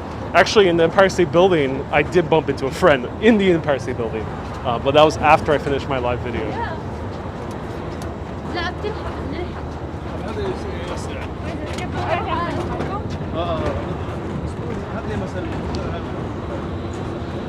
Where is the Pan Am Building? Pan Am Building is right by Grand Central Terminal. It's now called the Nightlife Building. Oh, that's what you're referring to. The accident was on the Pan Am Building.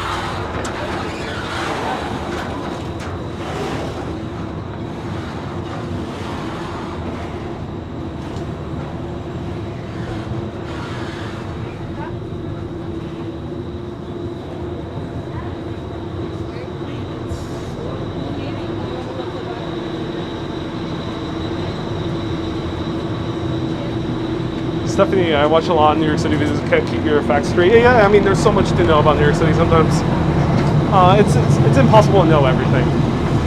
Truly.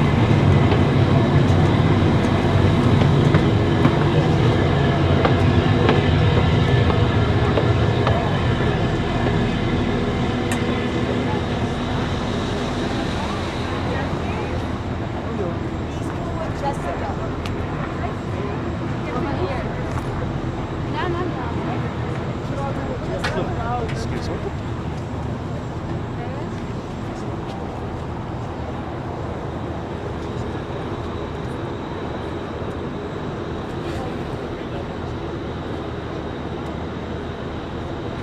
Phil says it seems accepted as a way of life now. Oh, what are you referring to? Did a search. The MetLife building helicopter accident was in 1977. Yep, I was not born then. And it said that there was an actress who died in that traffic accident.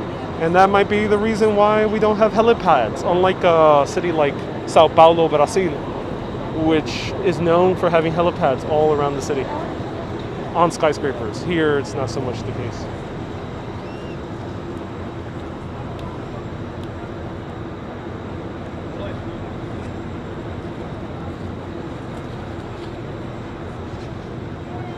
Irene says the best way to say hi is no touching. Indeed, Irene. Indeed.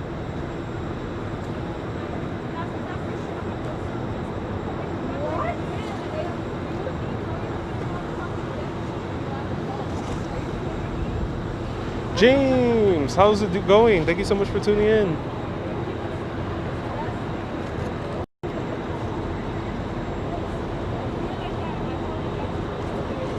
So here's a cool thing on the waterfront.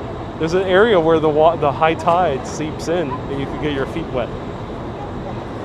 But if you want to get your feet wet in the East River water, I'm not entirely sure how sanitary that is.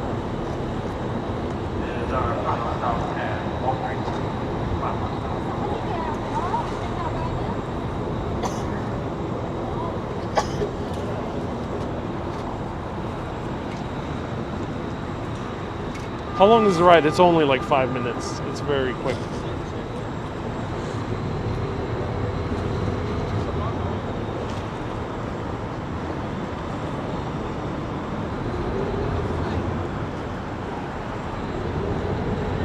Hey, I'm doing well, James. Enjoying the city, walking around. Excited to go back to Europe as soon as possible.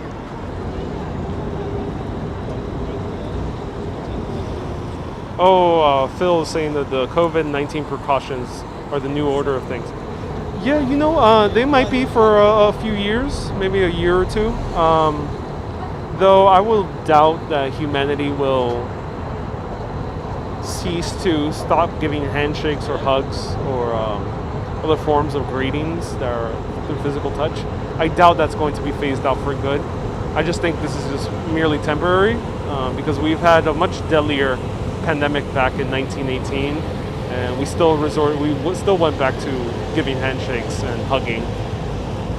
Now, certain things have phased out, such as spitting in most of the Western world. You'll notice this in 1800s London, spitting used to be rampant, so a lot of people used to spit on the ground. However, because of the cholera outbreak, they incentivize people to stop spitting. Okay, things are gonna get very windy. Whoa.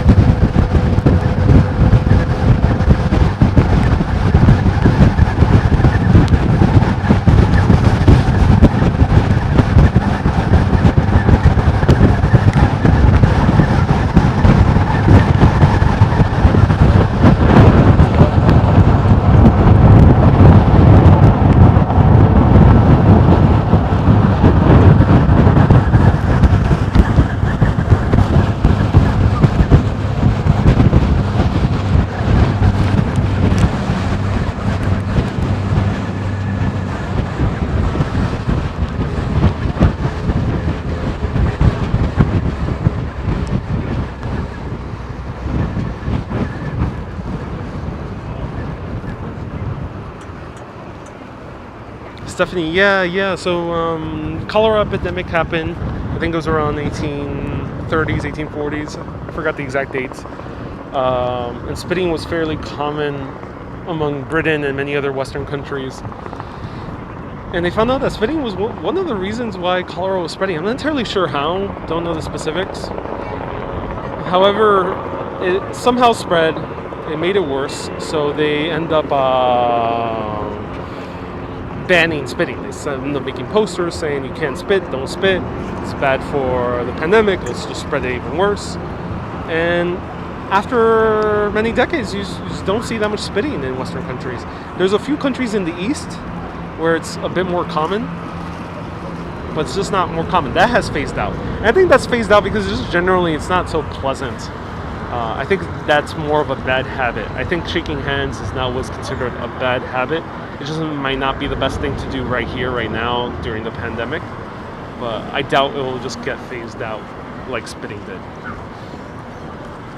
Another thing that got phased out due to a pandemic was also drinking out of random wells and water resources.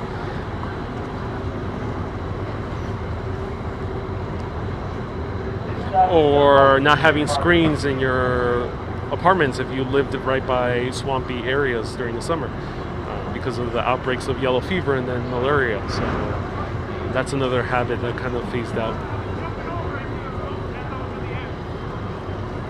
Snuff was a tar-like substance that made you sneeze. And yes, snuff was another thing that phased out due to a pandemic, as far as I know. Oh, thank you, Paul, for clarifying. The cholera outbreak in London was 1854. Thank you for letting us know.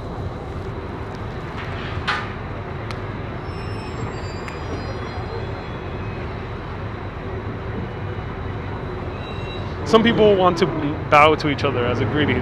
I haven't seen that yet in New York City. Let me know what area have you seen that?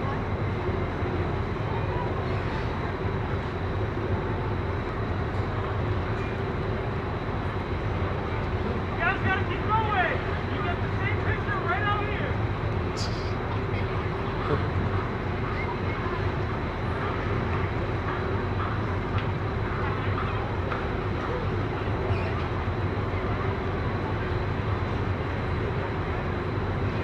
In Latin cultures, people touch freely. Yeah, it's much more common in Latin cultures to give warmer embraces.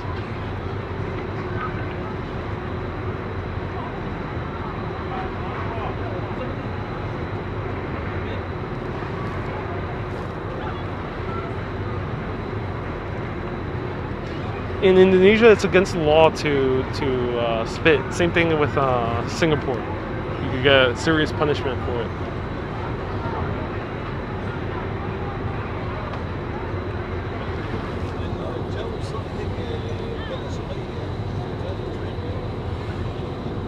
There we see the Statue of Liberty in the distance.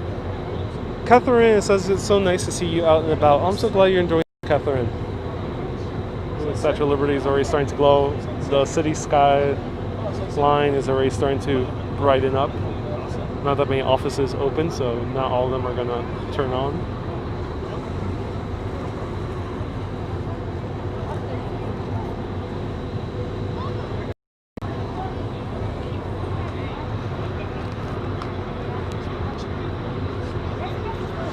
Now, this is another area of New York where it's getting a lot more full.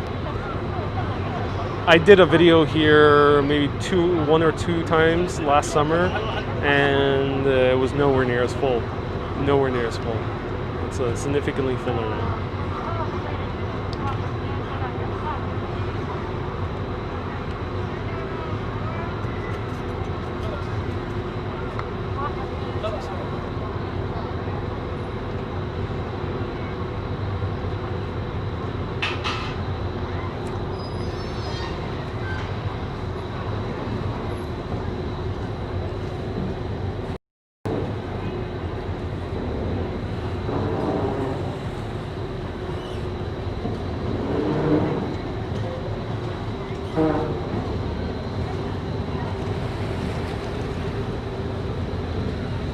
Paul, yes, the cholera outbreak was stopped with the Broad Street pump. Excellent work by what was his name? Was it John Stark? Jon Snow. His name was Jon Snow. Jon Snow.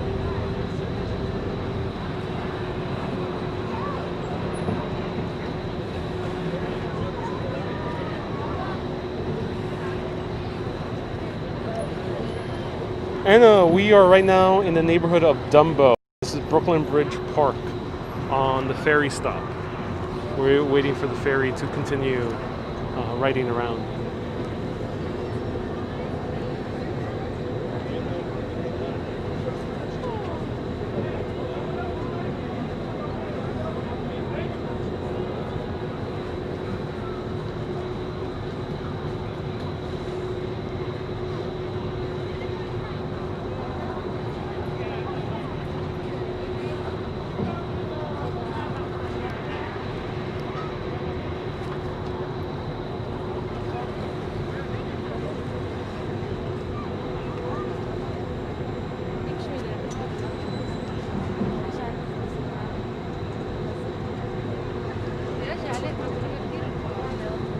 Kay says, can't believe there's so many people around.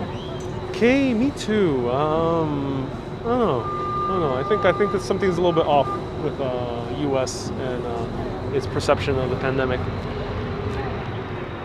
Even politics aside, I think I don't know. It doesn't seem like things are being fully reported.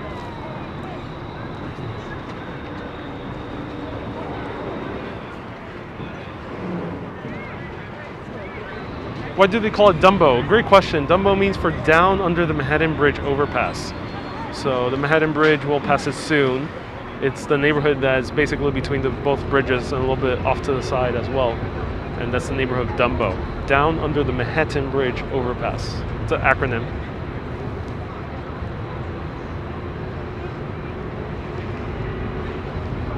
Pretty lights in the skyscrapers. I agree. Here's the Brooklyn Bridge. Another ferry right there about to depart. Okay, get ready for the wind. It might get a little bit loud.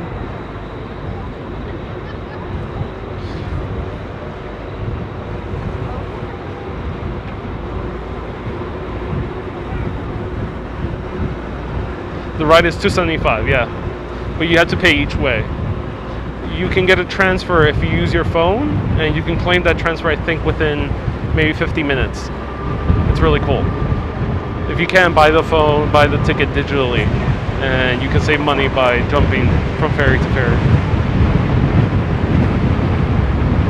Here's Jane's Carousel.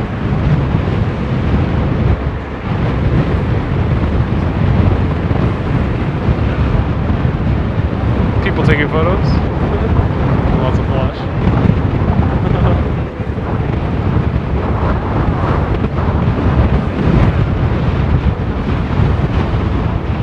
Is that scaffolding on the bridge? Yes, that is scaffolding on the bridge. Here's Jane's Carousel. Ooh, it's lit up at night. That's nice. Here's the, I think this is called Empire Outlets, Empire Stores. And really cool rooftop there. You can see amazing views of the city. And here we're passing down on the Manhattan Bridge overpass.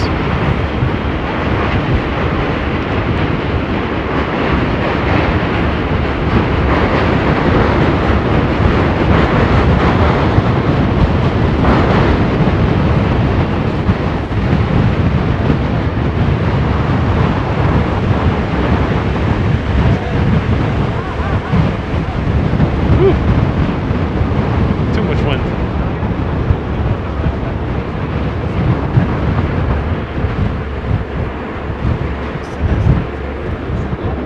Oh, I cannot turn the camera this way.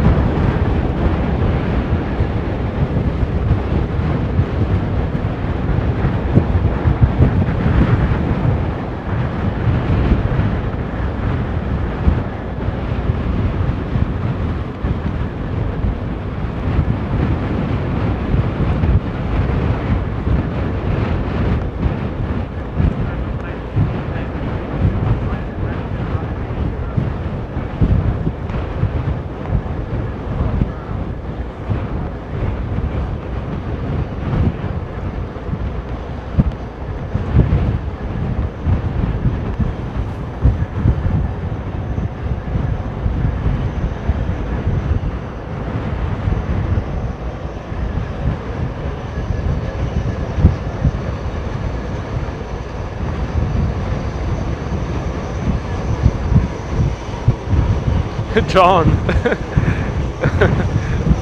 That's a funny comment.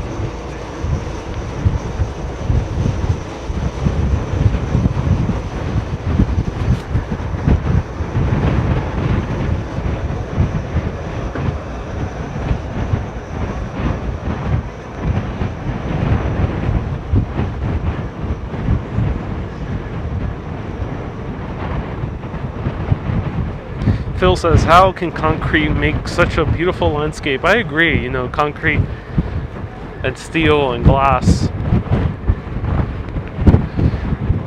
Truly wonderful, really magical experience that you can get by seeing all this. It takes beautiful architecture, it takes the freedom to build in different styles, unless if you do something as uniform like Paris.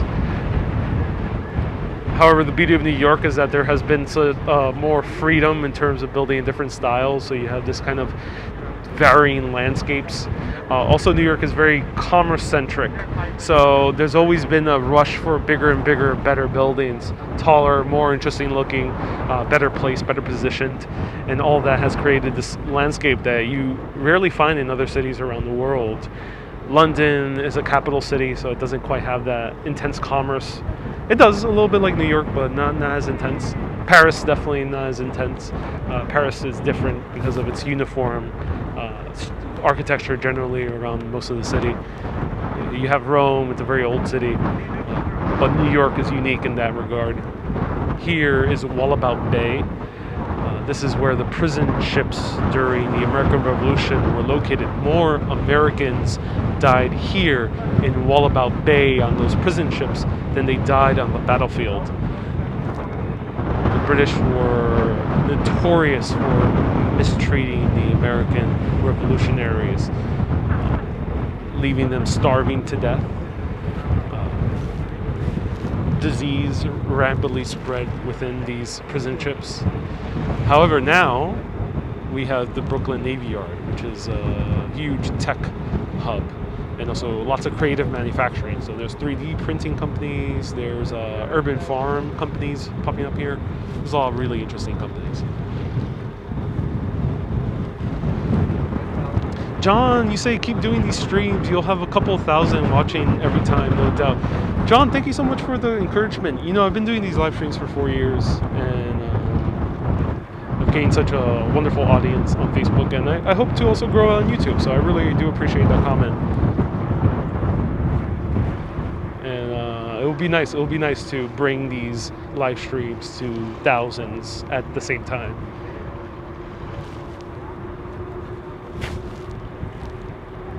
We'll do anything to spread more history and knowledge about the beautiful cities of the world.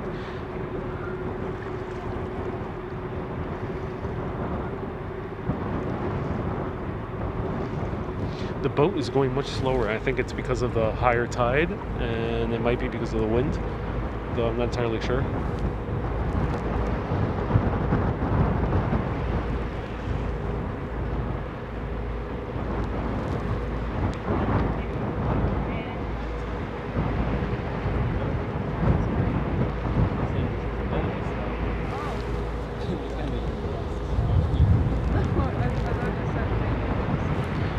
And this is how most of Williamsburg and Greenpoint used to look like.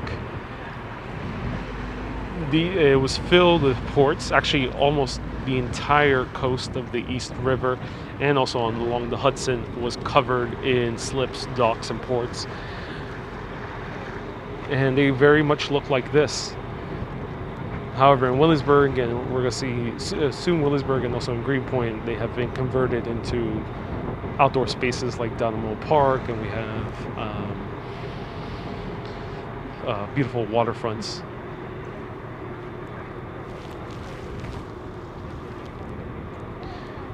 Phil, my YouTube name is the same. It's Urbanist, but there is an extra part. It's Urbanist History of Cities. Urbanist History of Cities. That's the YouTube. Ooh, I got 30 people watching on YouTube. Oh, awesome. Welcome, everyone. If you're watching for the first time, let me know where you're watching from. I didn't realize that. I couldn't see the numbers. So here's a stop for South Williamsburg. However, we're going to go North Williamsburg. There's a little bit more stuff to see there. Are private boats along the East River? Yes, they are, and I would love to take one.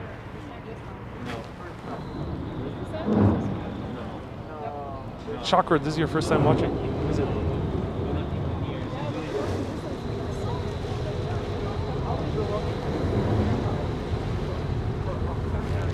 So if you're watching for the first time, let me know where you're watching from.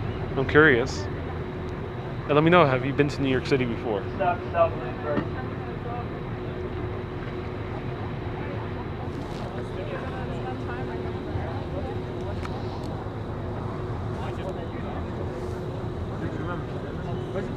Uh-oh. Becky from Louisiana, what a beautiful night. Chakra, are you watching from Bloomington, Indiana? Ooh, cool.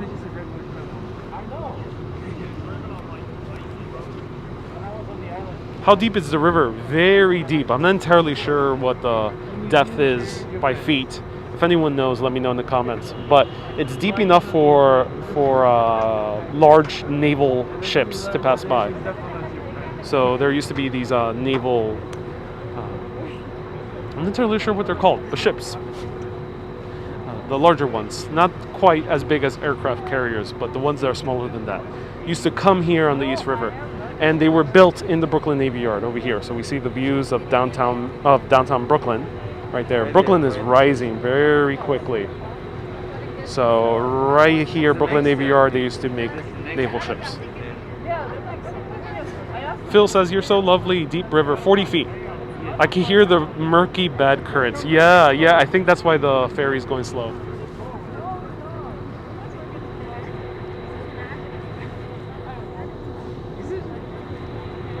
So 40 feet. Thank you so much for letting us know, Cynthia. Brandon, you're watching from Stockton, California. We're in a massive heat wave. Ooh, We were in that massive heat wave recently, but things have gotten better since. And the ferry's much slower than usual, so you guys are getting the scenic route today. You're getting the nice peaceful ferry ride rather than the super fast one. I think it's because there's so many people riding it.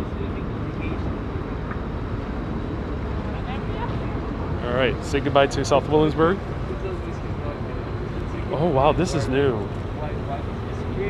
I have not seen this before. Oh, ladies and gentlemen, and people of all genders. Williamsburg Bridge, we passed it before on this video, and we're passing it again. Here we have the views of Midtown Manhattan, lit up in the night sky. We see the Golden Dome right there, so everyone who's been watching these videos is starting to know more and more about New York City. So let me know, what buildings can you spot over here in this view? Wow. Stunning. I agree, Kevin. Stunning. Here we hear the rumble of the N train passing right along the Manhattan Bridge.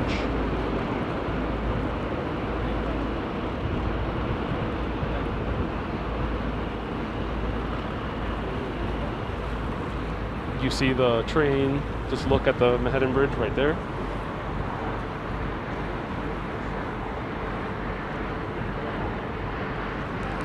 You can also walk and bike the Manhattan. Oh, sorry, it's Manhattan. This is the Williamsburg. You can take the train. This is not the N train; it's the J train. You can take the train over the J. Awesome ride. You can see views, but you can also walk and bike it. It's a little bit harder to see the views because the path is right in the middle of the bridge.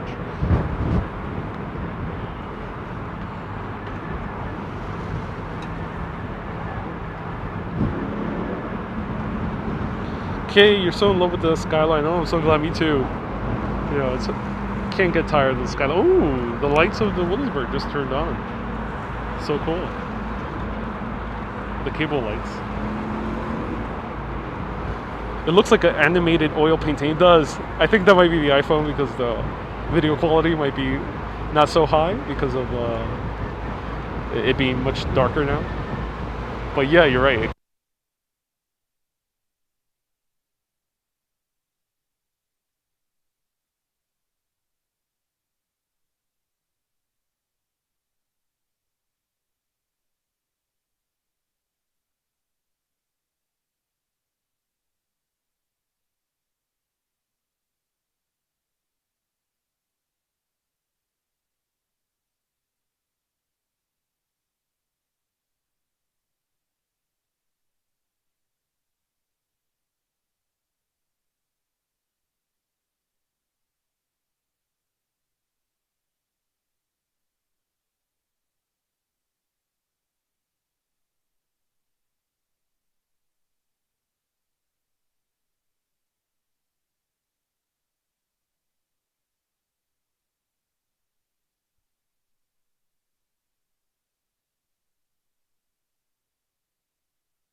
Okay, everyone, I'm back. My mic died. No more audio from my microphone.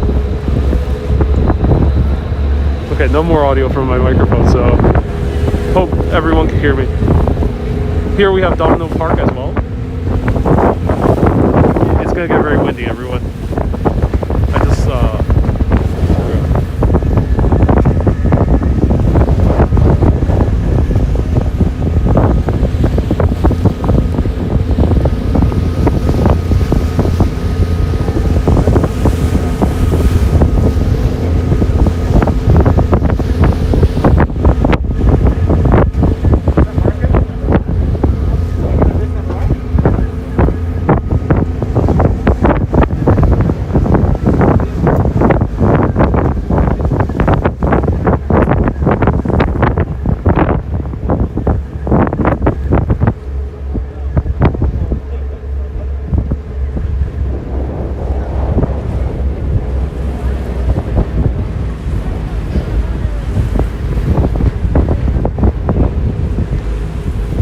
John, you said that you saw a UFO.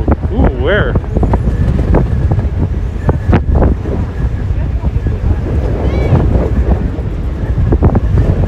Yeah, it's gonna be windy. My wireless microphone ran out of battery. It ran out of battery fairly quickly. That's a shame.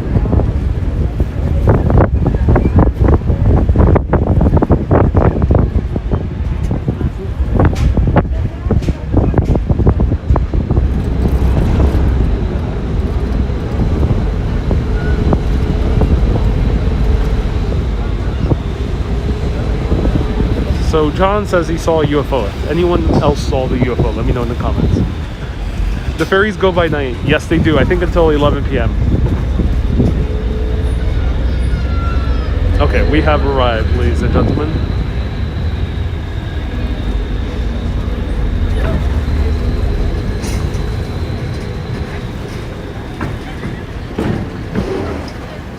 Whoa.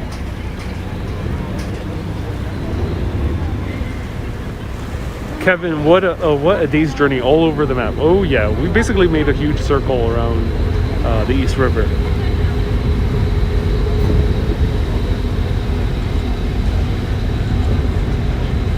Next stop is North Williamsburg. Excuse me.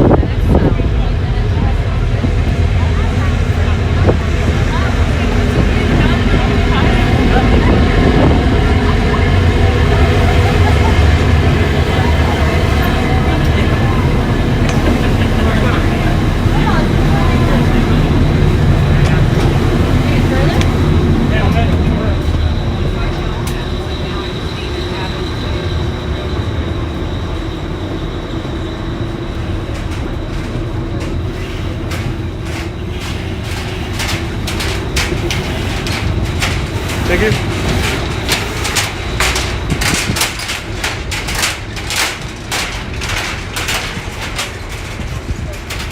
More than East 34th Street, East 34th.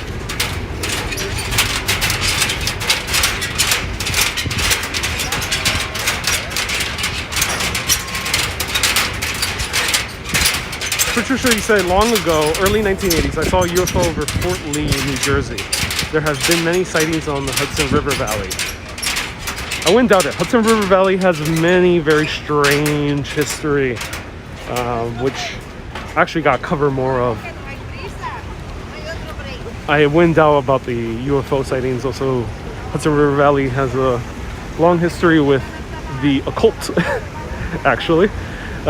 Many occultists have, most of the famous occultists of the US have lived around the Hudson Valley, have gotten their start around the Hudson Valley. Awesome mask compliance in the ferry. Yes, they are enforcing it. So they do ask people to put the mask on. Are these people local? I can't really tell. I'm gonna take a small sitting break and then we're gonna walk around. I gotta drink some more water, but I can't really tell if people are tourists or not. You know, if you see people who are Indian Americans, Pakistani Americans, Hispanic Americans, African Americans, then I would say yes, they're mostly from the city. I can't really tell with other people, but maybe some people are traveling. I'm not entirely sure. Some people I think are sneaking in.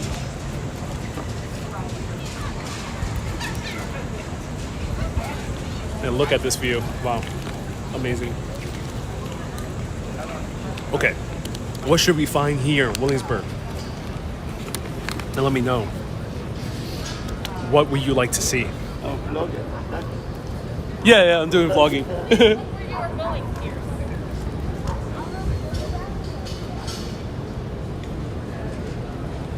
All right, let me know what you like to see. I'll show you the nightlife of Williamsburg, which is also popping like where we started in Koreatown.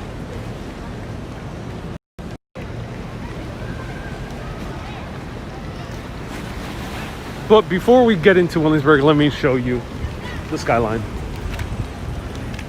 And as we're walking, let me know in the comments. I'm very curious. I haven't asked this question before, but what is the strangest things you've seen? Supernatural, paranormal, or weird? Let me know in the comments. In the city, let me know. What's the strangest things you've seen? Nutty's tequila. Have you seen UFOs? Have you seen a ghost? Have you seen an apparition? An angel coming down from the sky? A strange beam of light that you see in constant superhero films?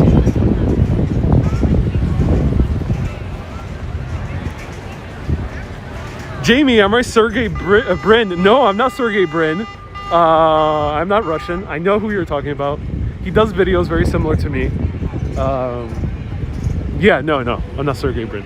I've been doing videos as long as Sergey Brin, just mostly on Facebook, not on YouTube. Jamie says he saw a 500-foot worm in Men in Black. And the light Azartha.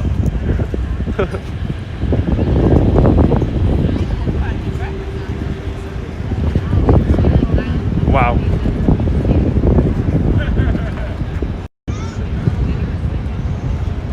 It's $1 million view, I agree.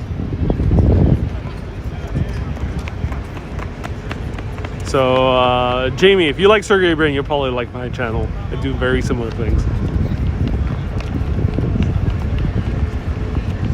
Love these water tours, says Irene. Oh, I'm glad, Irene. I'm so glad you enjoyed it. Look at that. I saw a UFO site from Puerto Rico last night. They say Yunque has many UFO sightings. Yes, they do. And I actually talked about the UFO/chupacabra history when I visited the Yunque last year. So if you want to see that video, go to Facebook and search. Go to the Puerto Rico playlist. The gift shop at Trump Tower was spooky, says Kevin. Indeed. Look at that, everyone. Wow. Amazing.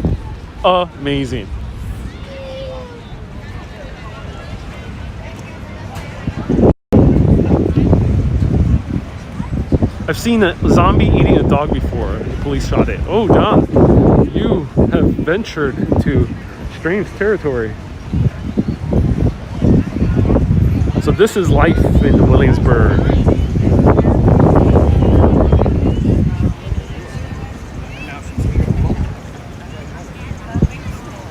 So beautiful, says Chakra. I agree, Chakra. It is beautiful. I'll show you more. Someone's taking a very, seems like a long exposure shot over here, the tripod.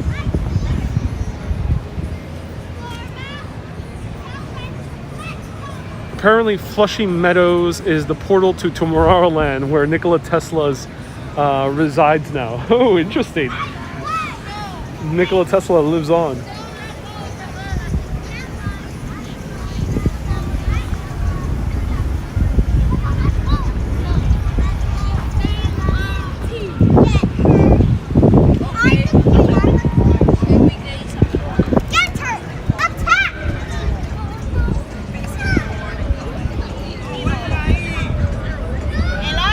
You like these night streams? I haven't done the night stream in a while, so welcome everyone to Urbanist at Night. Or wait, no, I have a better name. Urbanist After Dark. Yeah, that sounds good. Urbanist After Dark. It's no more history show. We are going clubbing. No, I'm joking. We're not going clubbing. Maybe another day. Maybe when we do Berlin. Once we go to Berlin, you'll be seeing some clubbing videos. The history of clubbing, electronic music in Berlin.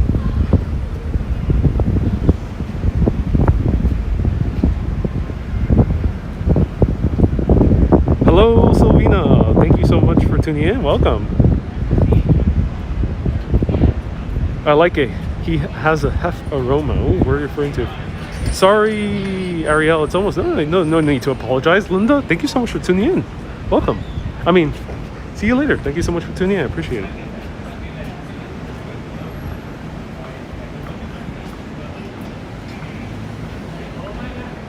So now we're venturing into Williamsburg. We're going to see the restaurants that are all along the street. Savina, we are in Williamsburg, Brooklyn. Williamsburg, Brooklyn. It's in North Brooklyn. Do I have a map? Don't have a map. I'll show you here. Right there. We're right there. North Williamsburg is the stop. That's the stop. Susie says the live stream done here in the 1980s would be very different. George, is this live? It is live.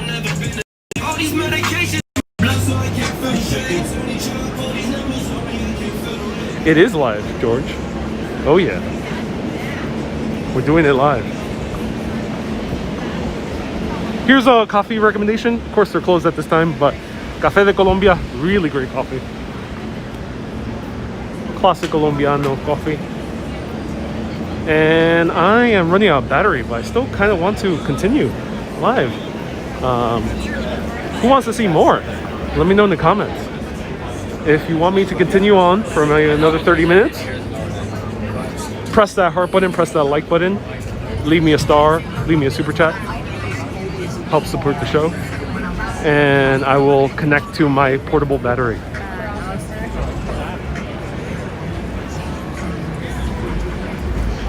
We'll do it live, Kevin. That is correct. We'll do it live.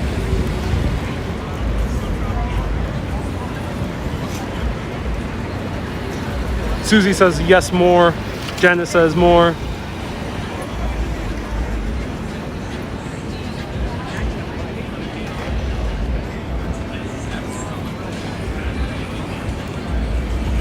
Oh, Jamie, I think you were. I thought you were referring to another YouTuber whose name is Sergey, but I don't think his last name is Bryn.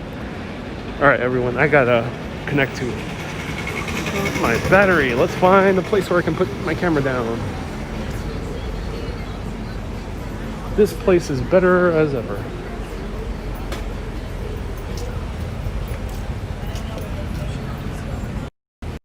Okay. Portable battery time. I dropped my water bottle. I broke my water.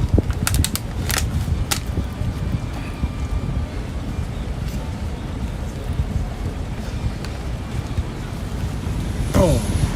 Portable battery. Activate.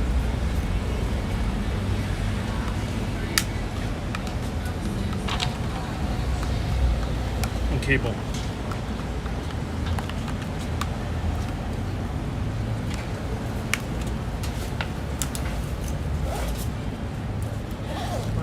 Is your other battery plugged in? No, I just have one portable battery, not two. My Tommy Versetti wants his shirt back. Indeed, Tommy Versetti does want his shirt back. Can't go wrong with some Vice City style. All right, let's go. Am I charged? All right, I hope I'm charged. I think I'm good. All right, everyone, I'm good. We're gonna continue going. Get ready to see nothing. No, don't worry. We'll see more restaurants. The food will continue.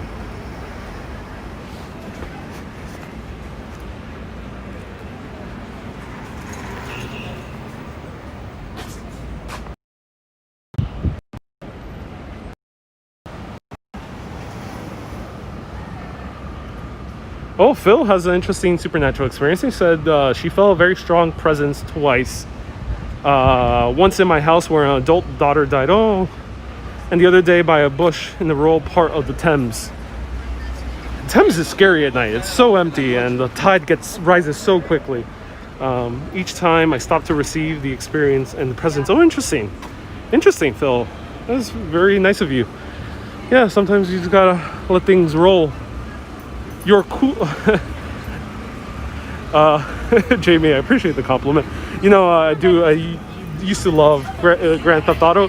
And the reason I love Grand Theft Auto is because, you know, it was a game about exploring cities. It was so awesome. Here's an outdoor bar.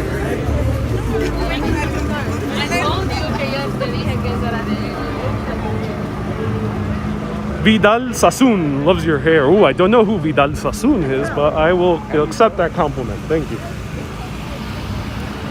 So here we saw our first outdoor cocktail bar called Cosmico with disco tacos. I guess the tacos have a little bit of summer loving in them.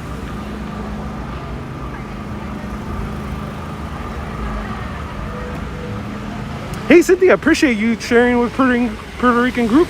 Thank you.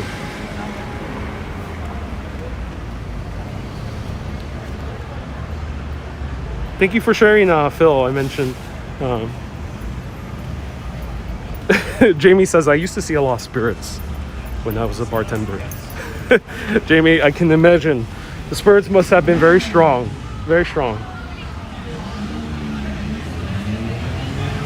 They must have been, some of those spirits might have been, you can say, ever clear. Or were they absent from the bar? Let me know.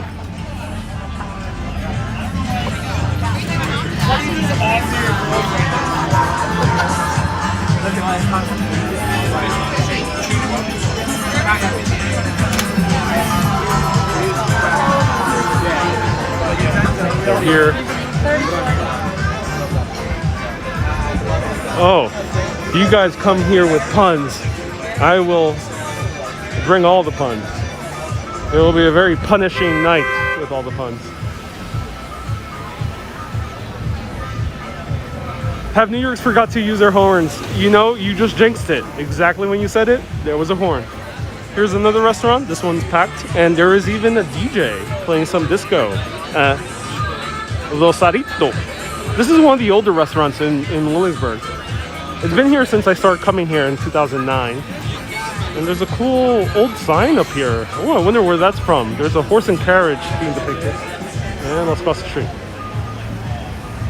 Things are getting better. Yes. This is a beautiful area. Beautiful restaurants, beautiful food, beautiful people. Beautiful all around.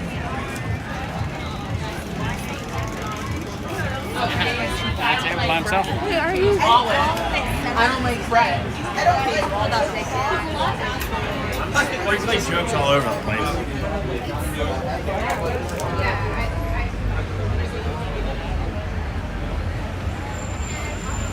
And this is one of my top restaurants in New York City. They have also one in East Village. I highly recommend Café Mogador. And they have good vibes today, outdoors. That's awesome.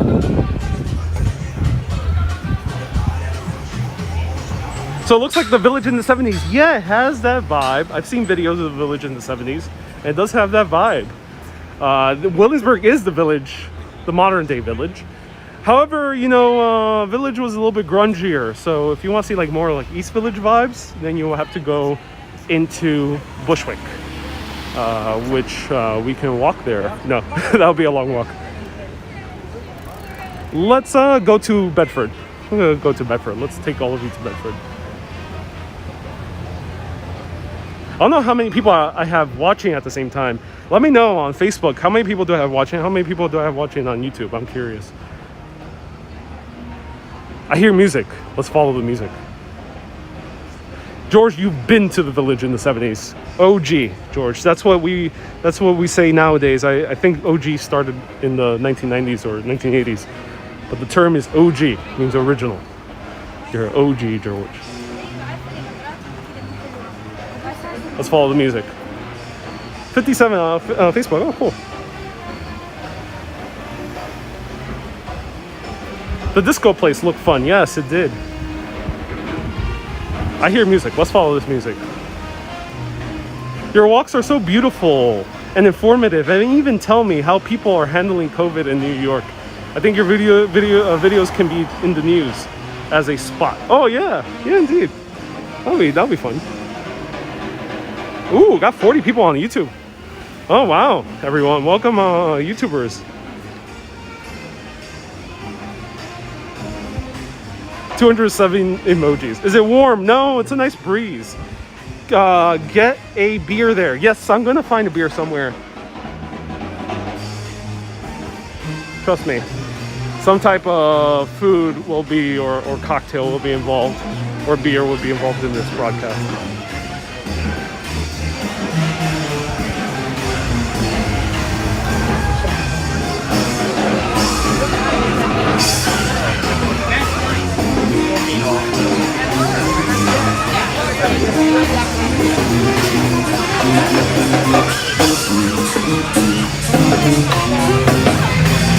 Here it is. There we go. All right, everyone. Musical break. Let's go.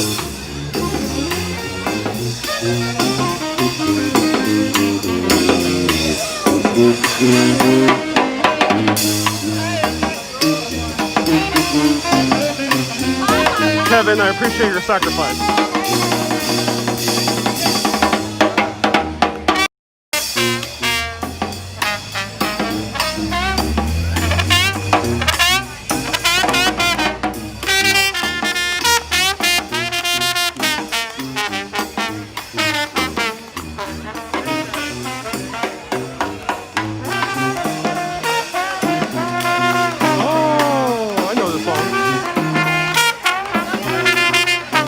What song is this? Let me know.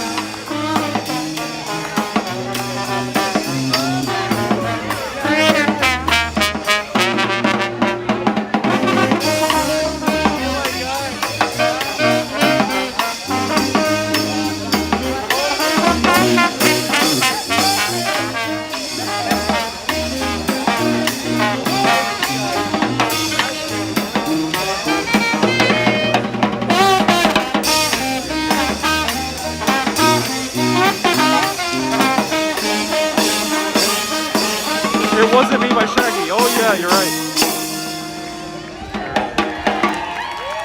Woo!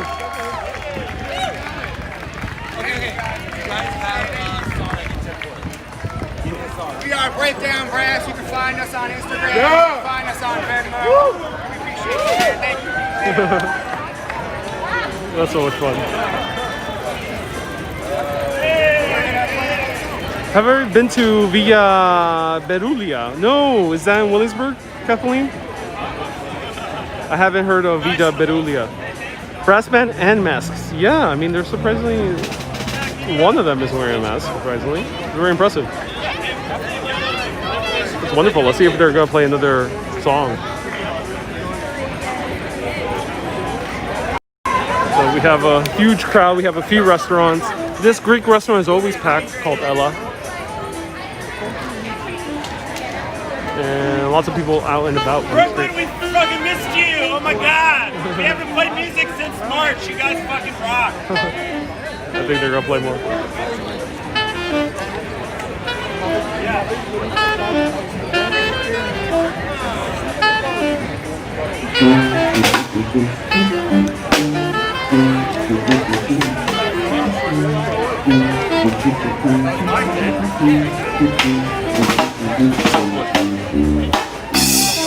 Oh yeah, some reggae. I love this. All right, I'm jamming out right now. This is so cool.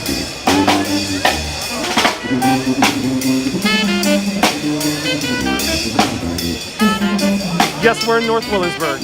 North 8th and Ferry. That's the intersection.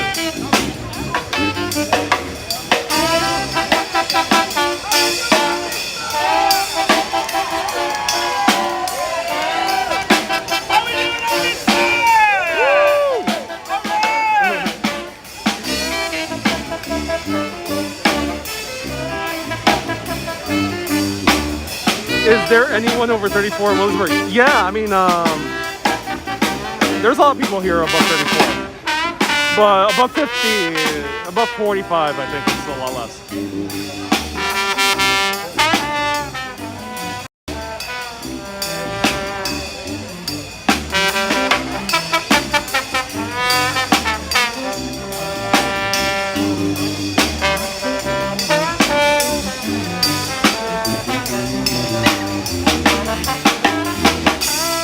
Jamie, I'm 32.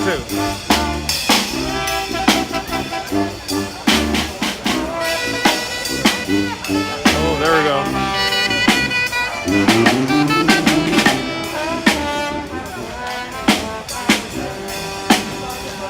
And the cars are still passing through. That's funny.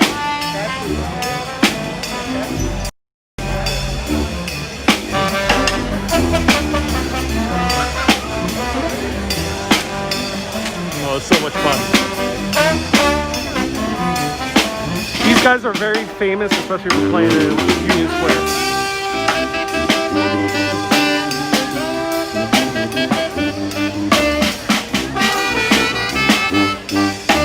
Cynthia, it wouldn't be New York if someone just screamed, "Shut the F up." No, it wouldn't be New York if someone screamed that. It might happen. Who knows?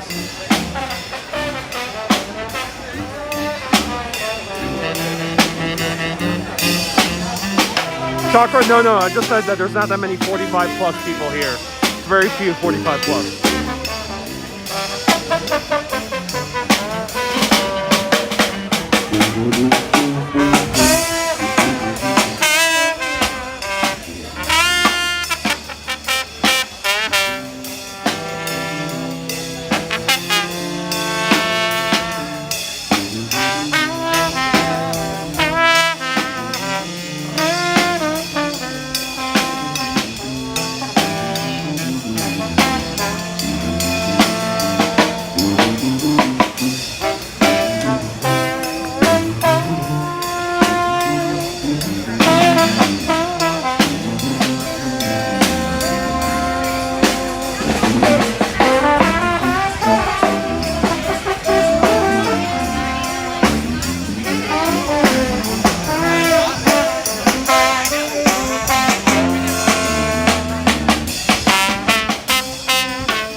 We're back in the 1970s, East Village.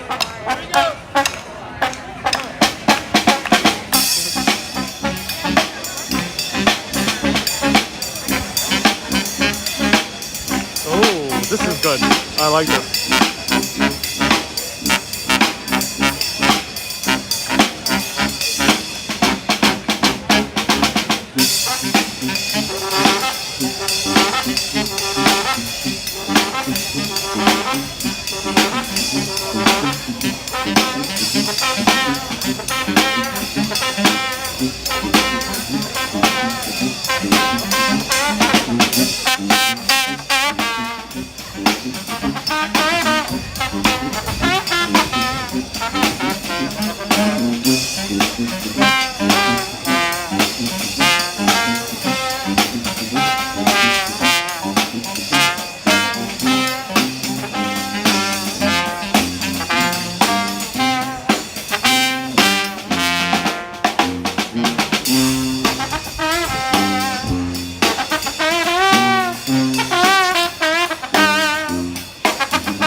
Anyone dancing? Just one guy kind of dancing.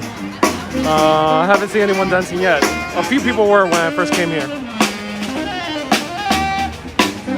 But I'm head bobbing like crazy.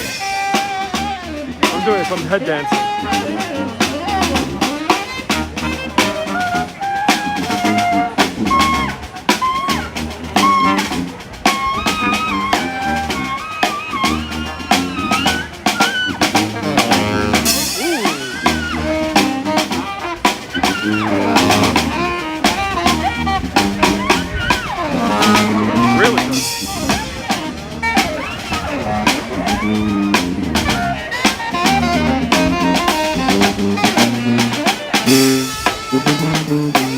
Two people dancing right there.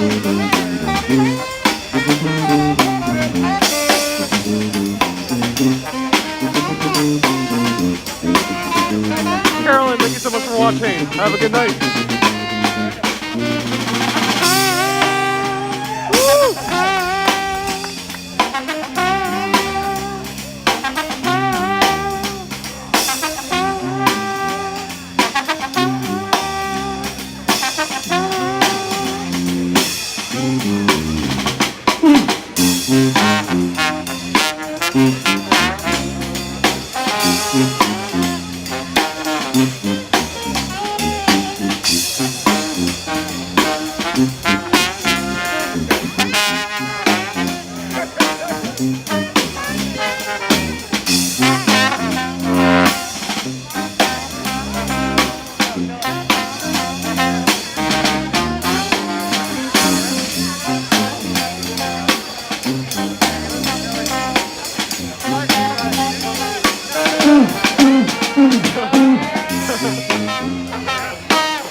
You're welcome, John. Thank you so much for tuning in.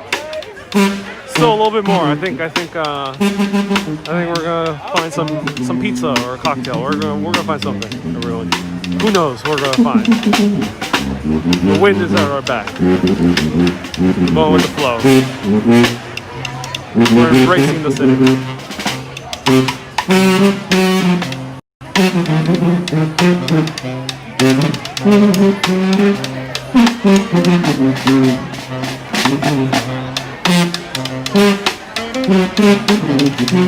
There was a few 20s in there, so it might have been a little bit more.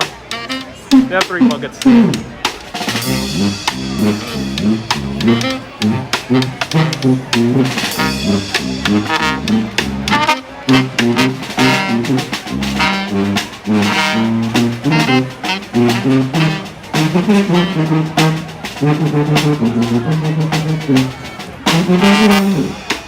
Janice, maybe an alcoholic shake? Maybe go find that. A boozy milkshake, maybe.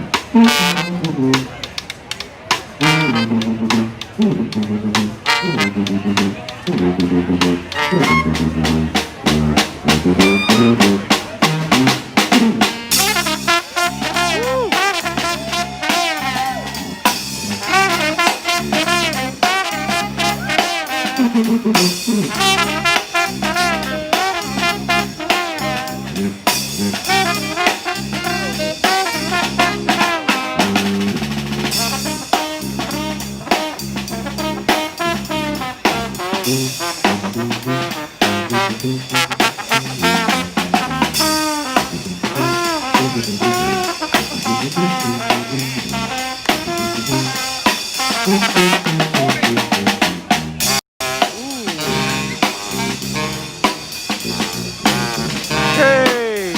Hope you feel better. Everyone press heart buttons for Kay. So she feels better. Thank you so much for watching, Kay. Have a good night.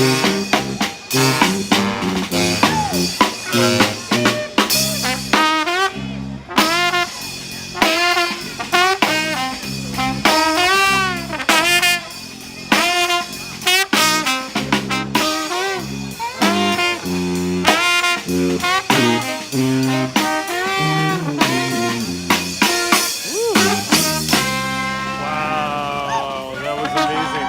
Oh my God.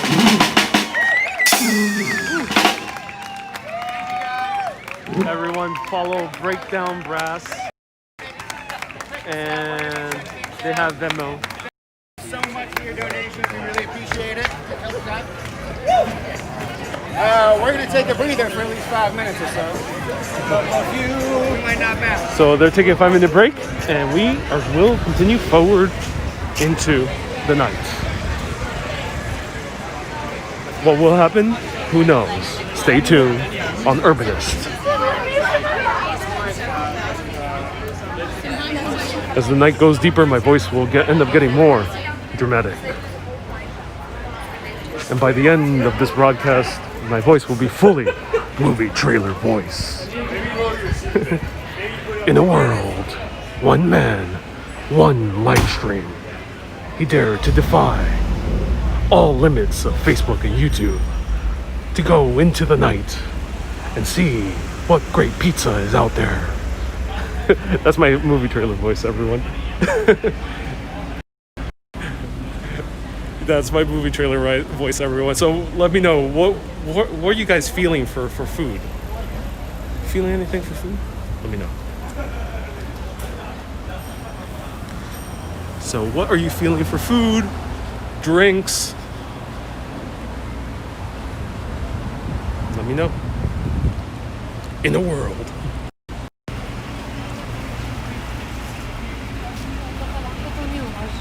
Savina says, life is beautiful.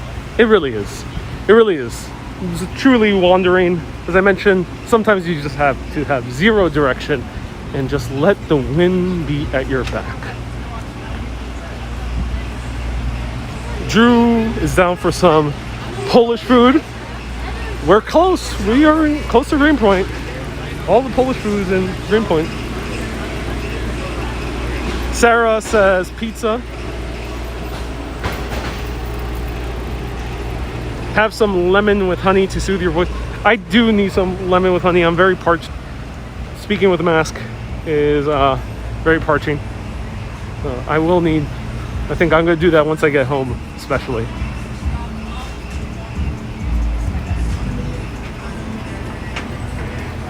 Anish.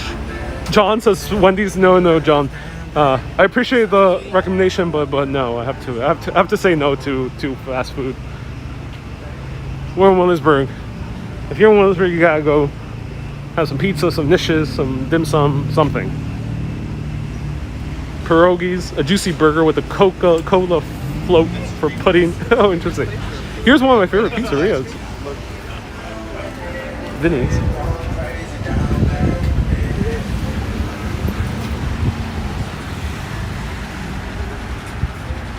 Oh, food truck tacos. Interesting.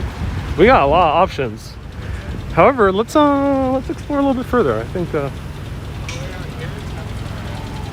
包装三件。With your glasses, you don't have a steaming problem with my mask?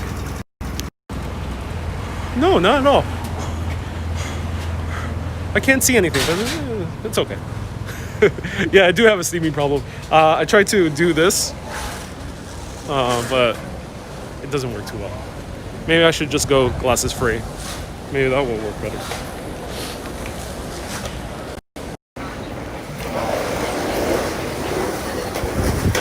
No tie. Look at that.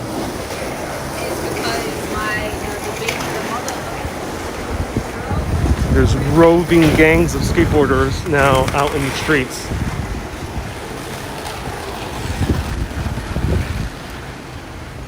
Sylvina says, pasta with wine. Oh, now you're talking. You look like Clark Kent, says John. I have been told that before, indeed. What? Oh, how's it going? Are you enjoying your night? Yeah. Yeah? What's your favorite bar or food over here in this area? Yeah.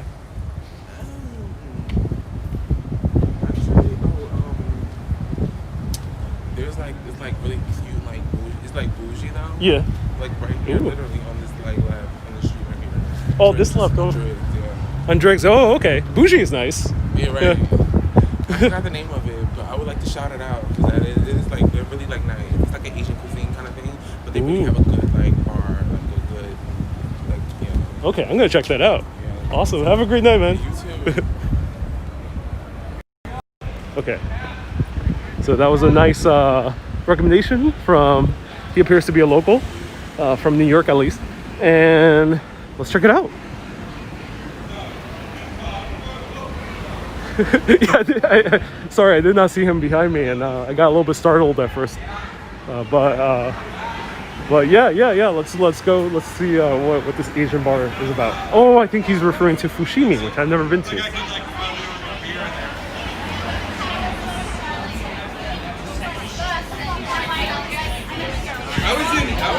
This is called the Crack. Oh, here we have a good Irish pub called the Crack.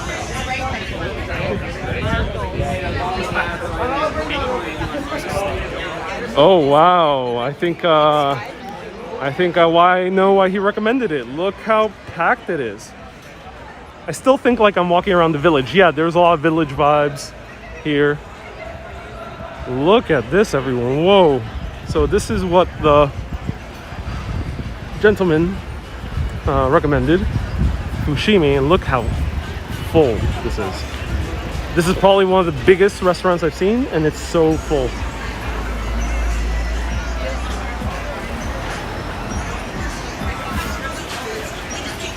This is this is kind of a very high-end place. Let's walk through.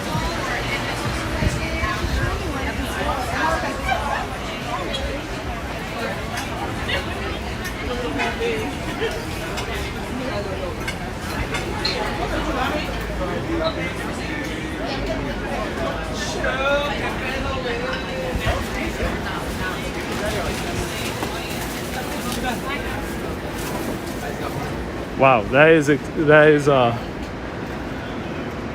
can tell, a very extravagant place.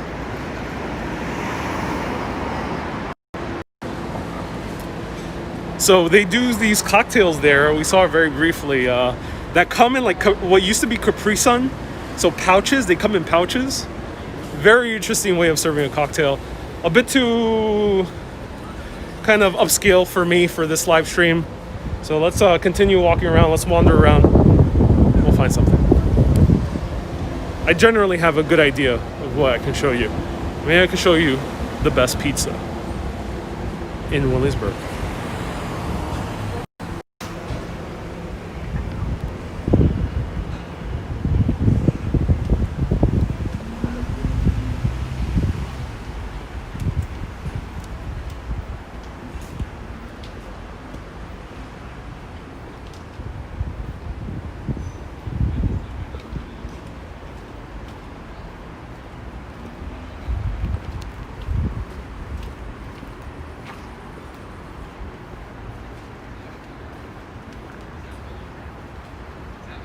Cynthia, you said your food talk reminded me of a broth I was warming up. I forgot about it last time I put my phone in the washer.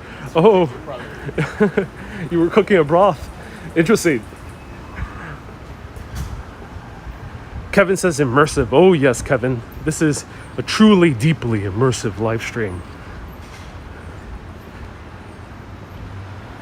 That disco bar, Rosarito.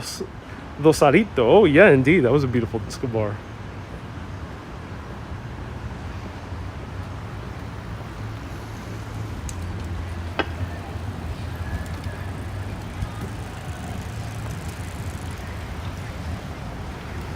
However, I'm going to show you somewhere special. We're going to go one more block. I'm going to show you the best pizza in the best pizza in Williamsburg. The best pizza in Williamsburg.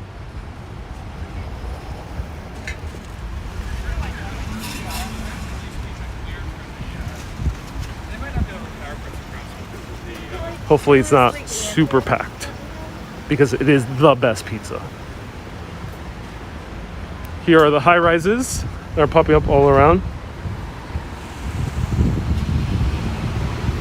Ooh, another favorite place of mine is this Brazilian restaurant over here. There's so many great places here in Williamsburg. It's truly a wonderful place to visit. There's a great Brazilian restaurant down here. If anyone has any questions, feel free to ask. If you're new watching from YouTube, I've explored basically every inch of the city. I've done over 2,000 videos. About 1,000 of them have been in New York City alone. So let me know if you have any questions.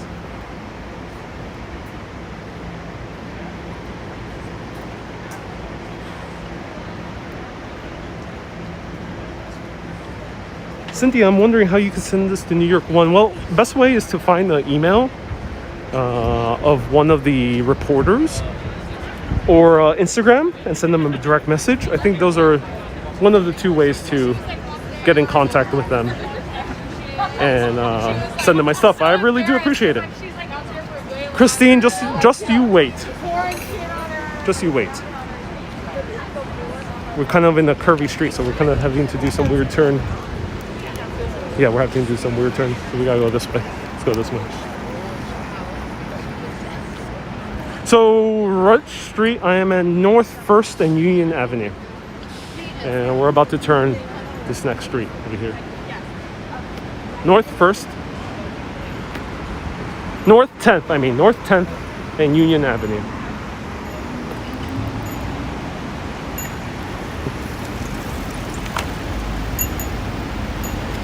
And walking this late, oh yeah. I'm enjoying this late night walk.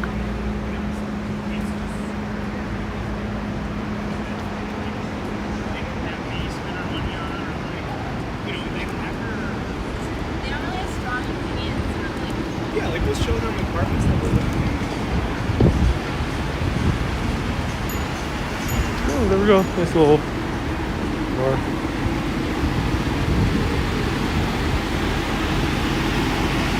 Do I have them right? Yeah. Whoa. Am I vegan? No, I'm not vegan. Nor vegetarian. I'm meatitarian. Meatitarian. That's my jam.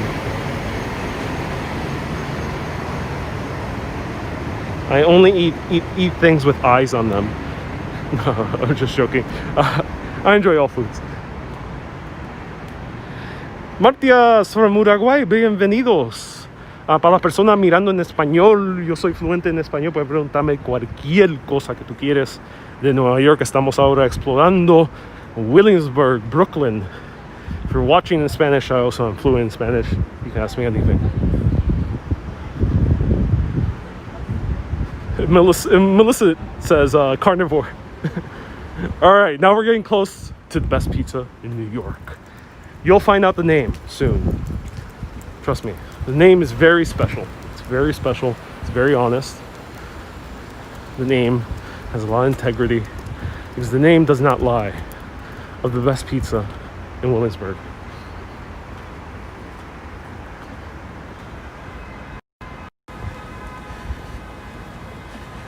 It's so good that we have New York City's finest eating that pizza right behind us. I know it's controversial, but they're eating that pizza as well. Okay, let's go over here. My dog is snoring. Now I'm hungry. ¿Sabía que horas eres de algún lado? Whoa, John, what were you asking right there? All right, here it is, ladies and gentlemen. 33 Heaven Myers, the best pizza in Williamsburg. Its name is Best Pizza. Yeah, Best Pizza in Williamsburg is Best Pizza. And surprisingly, it's empty.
No, he cooked it up in the oven, John. I just asked for not too hot.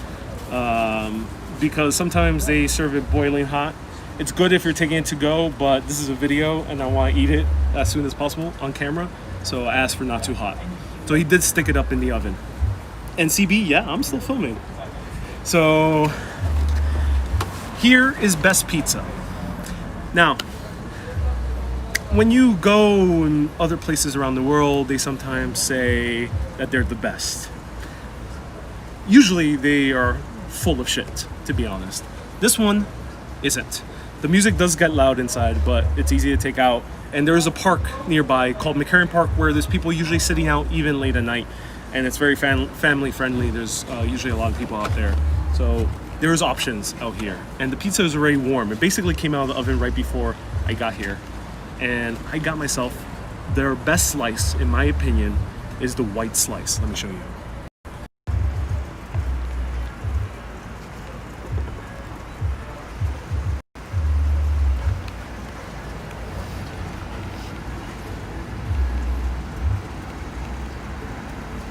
World's best cup of coffee is, I have a video of best coffees in New York. The white slice is very great. It's made with onions, grilled onions, and here's the pepperoni slice with some basil on it. Highly recommend their grandma slice as well.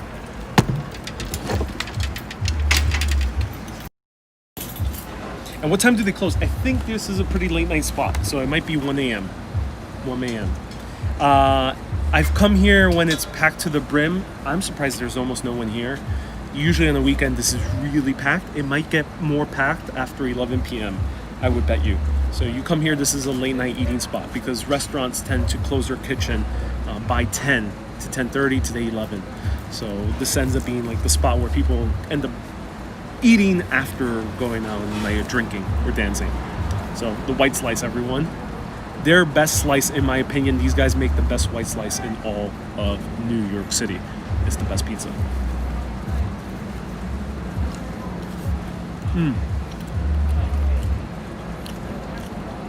So yep, there is ricotta.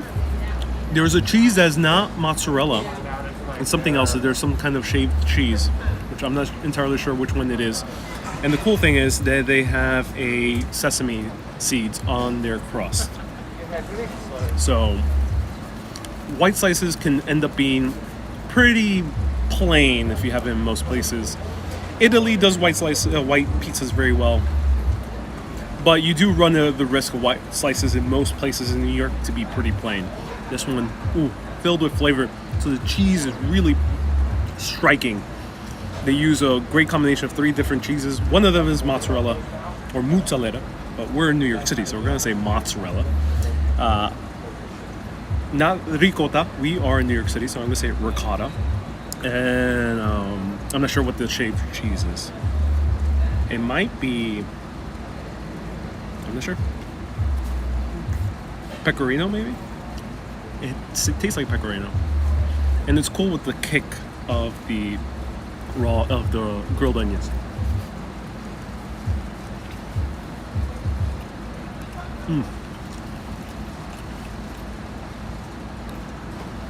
And they have some shaved basil, I think this is, or yeah, I think this is basil.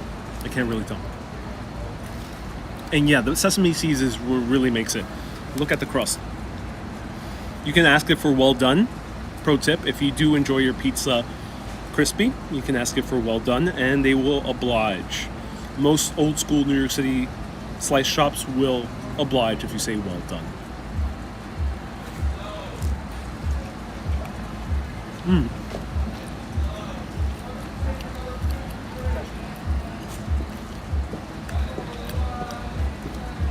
Jamie, I went to London back in 2018. Absolutely loved it. Fell in love with that city. I do aim to return, and hopefully in 2021. Crossing fingers, this pandemic is over, and I can go. I've done a lot of New York City.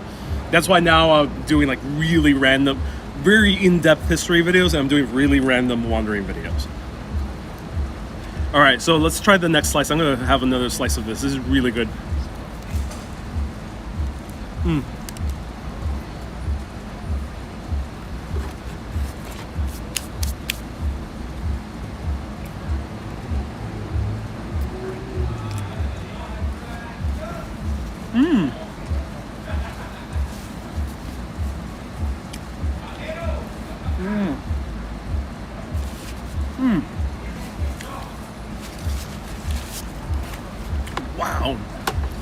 Wow. The sesame just gives a great kick at when you eat that crust. Delicious. The great thing is this pizza is thin, but it's high quality tomato sauce, not your tomato sauce made straight from the can. Sugary tomato sauce sometimes, or it's too garlicky. This is real tomato sauce. The cheese is high quality. It's not your shredded mozzarella that ends up looking super greasy when you eat it. Highly recommend this pizza. Now, if you're a fan of Vice, which is the YouTube channel and also the TV channel, they have a show called The Pizza Show. The host of The Pizza Show is the guy who owns this place. And my friend Scott from Scott Pizza Tours, Scott Weiner. He does pizza tours of New York City. I think he resumed now. And he goes into the basement because that oven that you saw is a original coal oven, which you don't really find in New York City. They're very rare because you can't really build new coal ovens. I think rules changed very recently, but generally you can't build coal ovens. So pizzerias needed to buy coal ovens that predated, I think, the 1930s. So the old coal ovens used to be mostly Italian bakers, or German bakers, or usually sometimes Polish bakers. So this place ended up buying one of those old ovens from the 1920s, 30s. All right.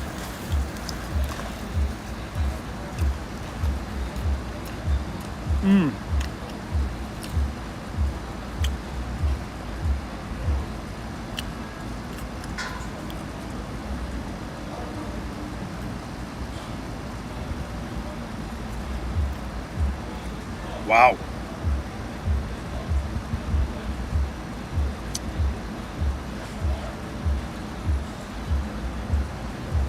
Really?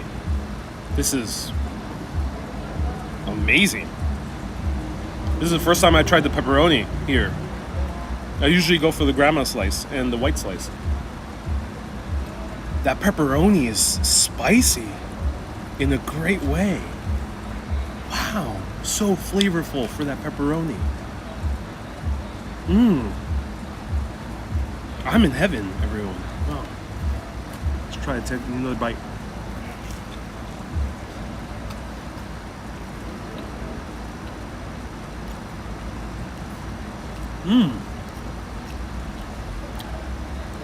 This pizza is so easy to eat.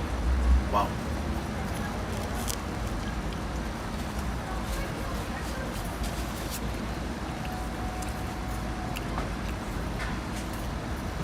Highly, highly recommend coming here. Those pepperoni is spicy. The cheese is just so soft and creamy. As I mentioned before, it's not like that greasy cheese that you might get at a more typical pizzeria. I get it, that's New York style, but I do appreciate when New York style goes a little bit extra and they get good fresh ingredients. They might be getting their mozzarella from the Bronx, I think, maybe. Wow.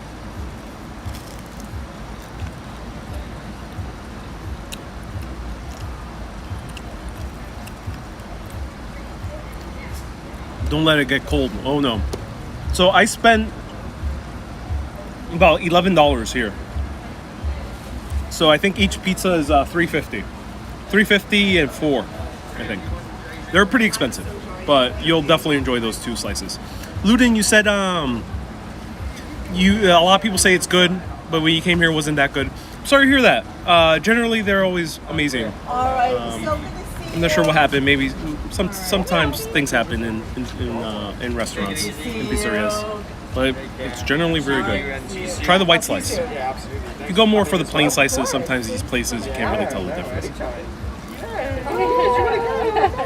We're gonna know. Let's go. We'll walk in front. What do you want, Misha? Taste the white. Okay. He wants some water. We want some water. Misha, give me some All right. water. One more bite? Let's go.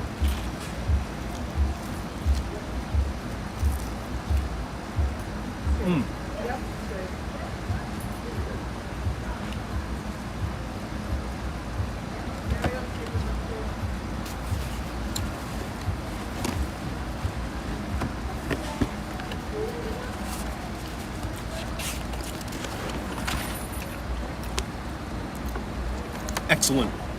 Absolutely excellent. The name of the pizzeria is Best Pizza, located at 33 Havemeyer Street in Williamsburg, Brooklyn. Best pizza. Literally the best pizza. John, you said I couldn't handle it all. I usually don't eat the crust. Is it about 6 blocks up from the ferry? Yes, only about 6 blocks. You'll get here a 5-minute walk. It's not that long. All right, gotta clean my hands, and then I'll be live for about 15 more minutes. Let's walk around just a little bit more. Let me know what time it is. I lost track of time. Let me know what time it is. Okay, let me throw this away.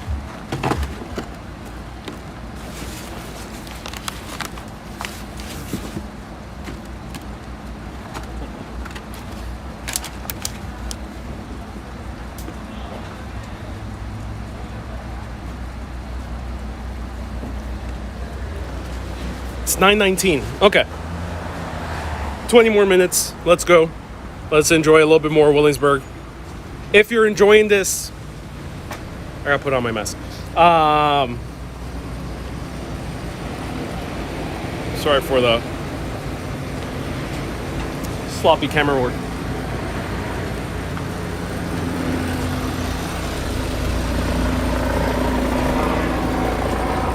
If you're enjoying this, consider leaving a star or a super chat, or you could become a patron at patreon.com/urbanist, or become a supporter button on Facebook.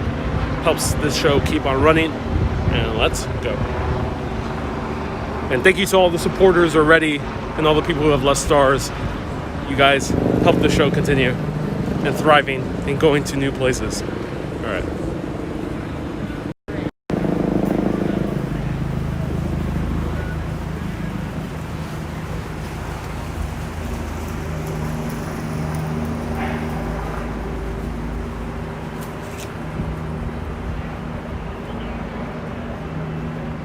Savina, you're watching in Buenos Aires, and it's already 10:20 p.m. down there.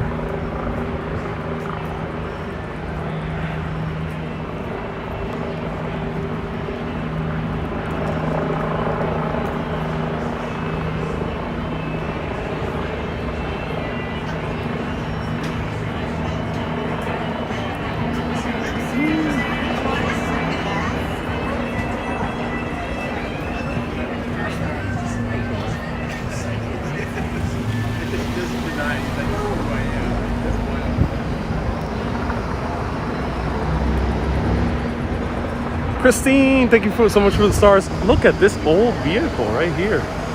And right behind is one of my favorite French restaurants, creperies, called Pates et Tradicionales, Plates of Tradition, or Plates and Traditions, I think. Thanks for the paseo and the pizza. I'll leave you. Good night. Thank you so much, Sarah. Good night to you too.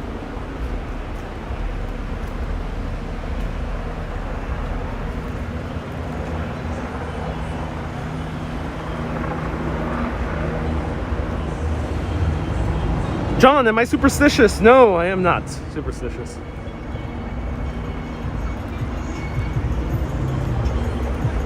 Deb, hello. Thank you so much for the stars.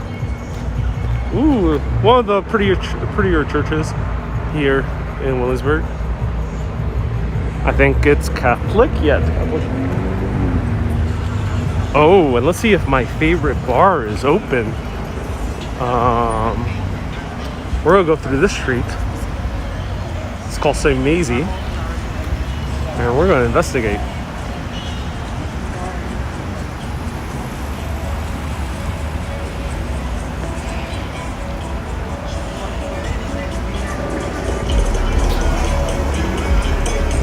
Being a single female, you'll be safe here in Williamsburg, I think.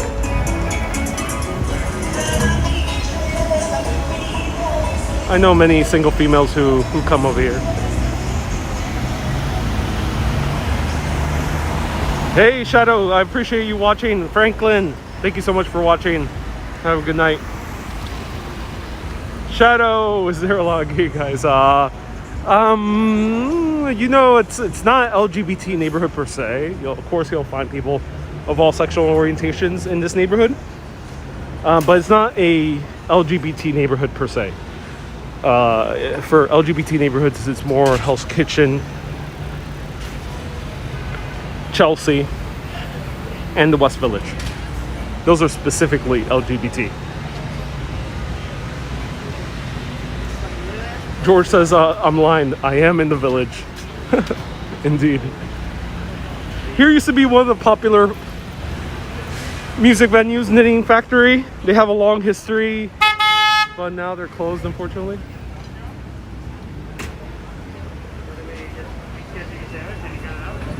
Here's Commodore. They're known for their pina coladas.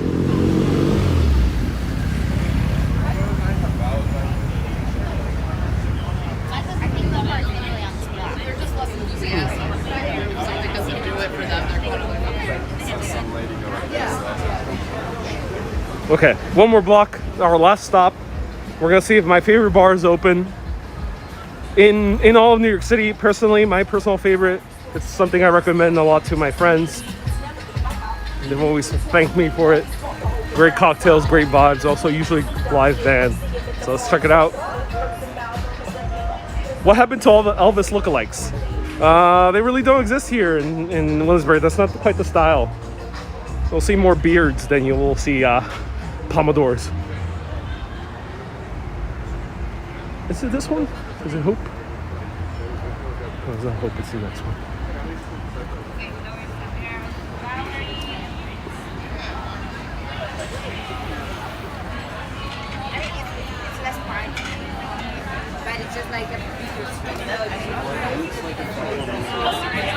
Oh, nice, beautiful French restaurant.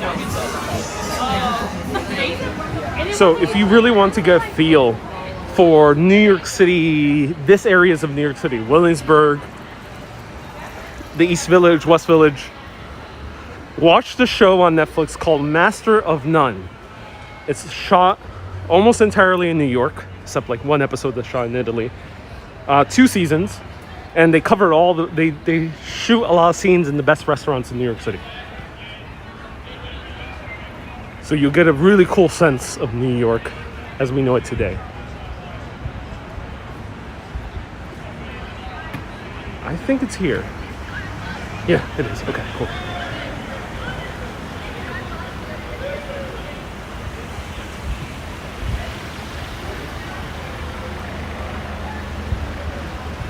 I think they are open. This is nice. This is a time for rejoicing, everyone.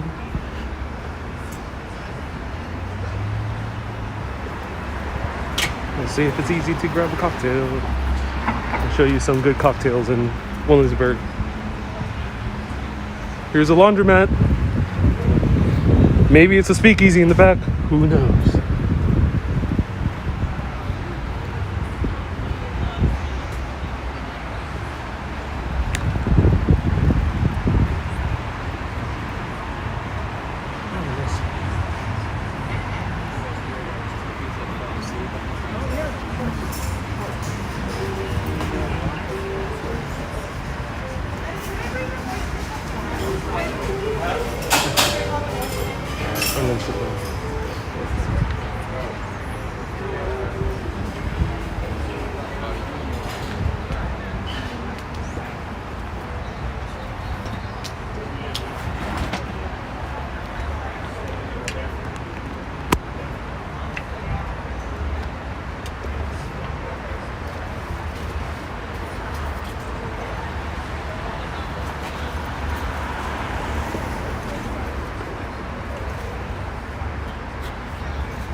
Hi, how's it going? Just one?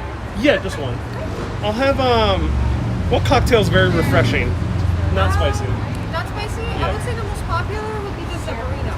Zepparino. Oh, let me see which one. Oh, cool. I'll have the Zepparino, Sure. please. And what would you like to eat? No, just I cocktails. have to serve you some food. Okay, yeah, no worries then. Let's see. So the food menu is there. Any of the appetizers and small antipasti works. We also do a small side of potatoes. Yeah. What antipasti do you recommend? I would say the most popular would be the stracciatella with the prosciutto, or like a mixture of the Something with- manchego with the mackerel fish. I'll have the pickled vegetables, please. Cool. So this is called St. Maisie, and unfortunately that's something that happens here in New York City, is sometimes they do ask you to have food with your cocktail. Sometimes they don't allow you to just drink cocktails, which is a shame. And I've encountered that a lot in New York City, so be prepared for that to happen. It's not quite like in Paris or in Rome. Well, Rome, maybe it's a little bit different, but in Paris, they really don't care if you just have a drink. And so let me show you the... Ooh. They have a cool list. Let me show you the cool list of cocktails.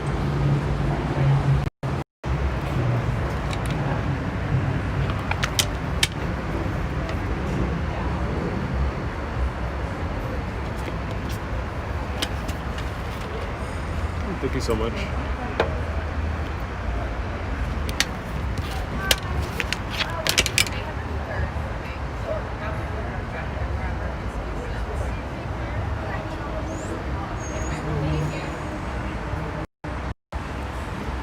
So yeah, feel free to ask me anything. It's a slaw, I believe. Yeah, I ordered some kind of pickled vegetables just to order something. George, you can find me at Urbanist Live is my Urbanist Instagram. My personal Instagram is the Ariel Vieira. And it's so European. Yeah, so European. It's usually not the case here. They have a backyard, which is really nice. They have a backyard during normal times. This is added because it's a pandemic and they start adding outdoor seating on the sidewalk. However, the cool thing about this bar is during normal times, they usually have amazing music. So they have great jazz music, and entering the bar at any night, because they have music, they used to have music 7 days a night, and hopefully that will return when it's back to normal. You feel like you're entering back in time.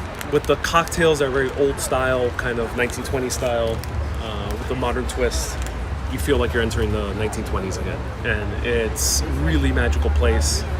They usually have jazz, flamenco, and kind of this old-timey jazz that people sing, like kind of cabaret-ish type of music. So highly recommend it. And my friends and I just left Hell's Kitchen. Oh, George, you had an amazing time. I'm so glad. That's awesome. Okay, so let's get our cocktail and then we'll try it out. And hopefully it will arrive before I have to go. And I got sent one single text, so bear with me. Ask me any questions as I am sending one little text. And you may as well have a milkshake. A milkshake is a little bit too heavy for me.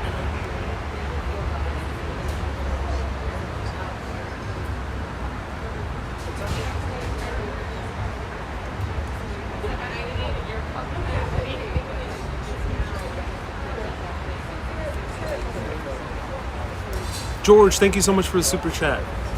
I appreciate it.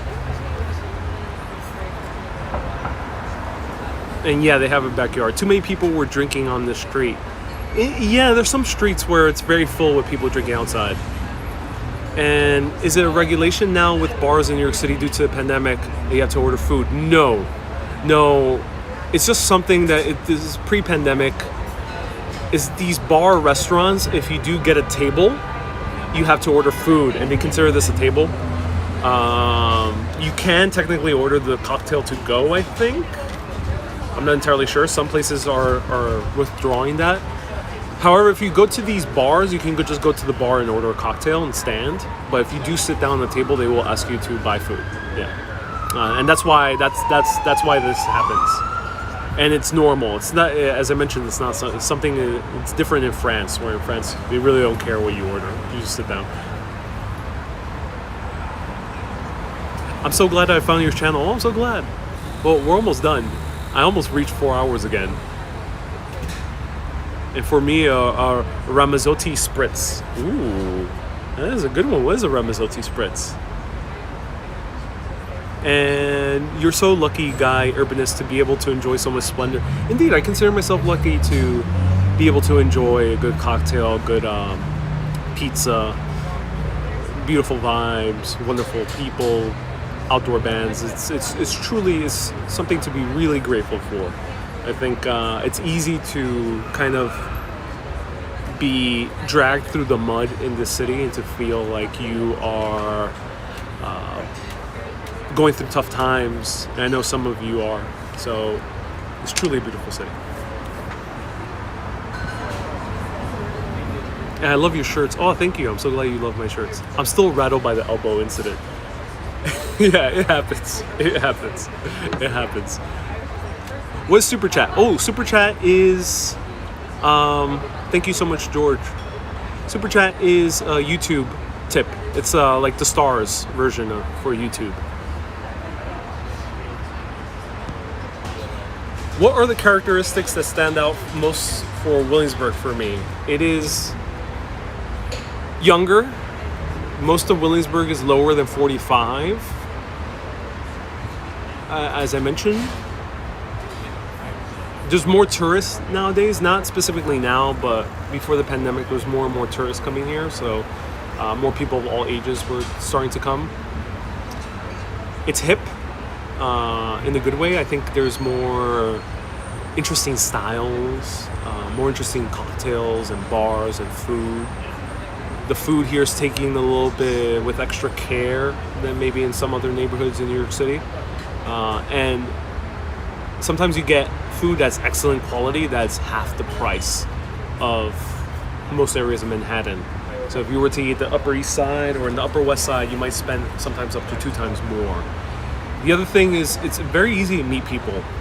I think here in Williamsburg there's kind of this open vibes, and you don't, New York City is not some homogeneous culture. There's different cultures in every single neighborhood, in every single borough.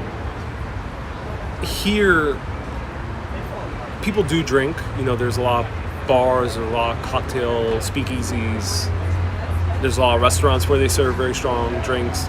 There is that drinking culture, but people here don't get like blasted drunk, which you might see in other neighborhoods. I'd rather not name any neighborhoods, but that's what you might see. Awesome, thank you so much. Let's hold on to a card to start. What? Oh, yes.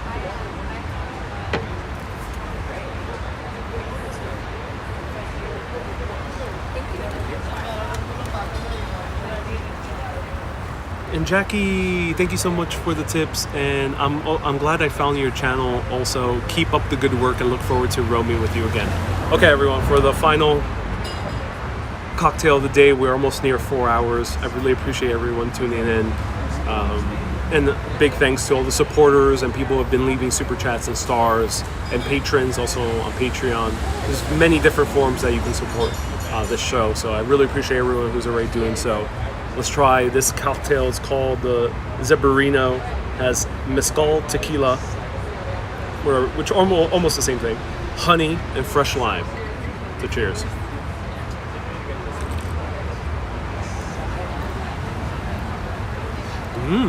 It's spicy. She said it wasn't going to be spicy. They put this rim of spicy salt, but it's really good. Jamie, I do love Jules' guide. He's an amazing guy. I was about to collaborate with him when I went there in 2018. I emailed him, and he was eager to collaborate. Unfortunately, it didn't happen, but I do love him. Thank you, Sylvina. Cheers, everyone, to a wonderful night. The cocktail is very refreshing, very punchy. This is the mezcal, so you have that kind of smoky flavor of the mezcal, which is actually a really great combination. And it's just very bright and punchy. I think that's the best way to describe this cocktail. So this will definitely kind of shake you up late at night as you walked for 4 hours went all around the city with more than a few thousand people tuning in total. Yeah, great way to end the night. So cheers, good night, keep being awesome, and always keep on exploring. I'm signing off from St. Maisie in Brooklyn, and after having best pizza, also in Brooklyn, keep being awesome and always keep on exploring. Have a great day, everyone.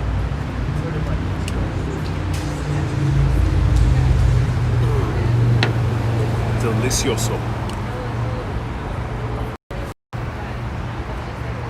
Bye-bye.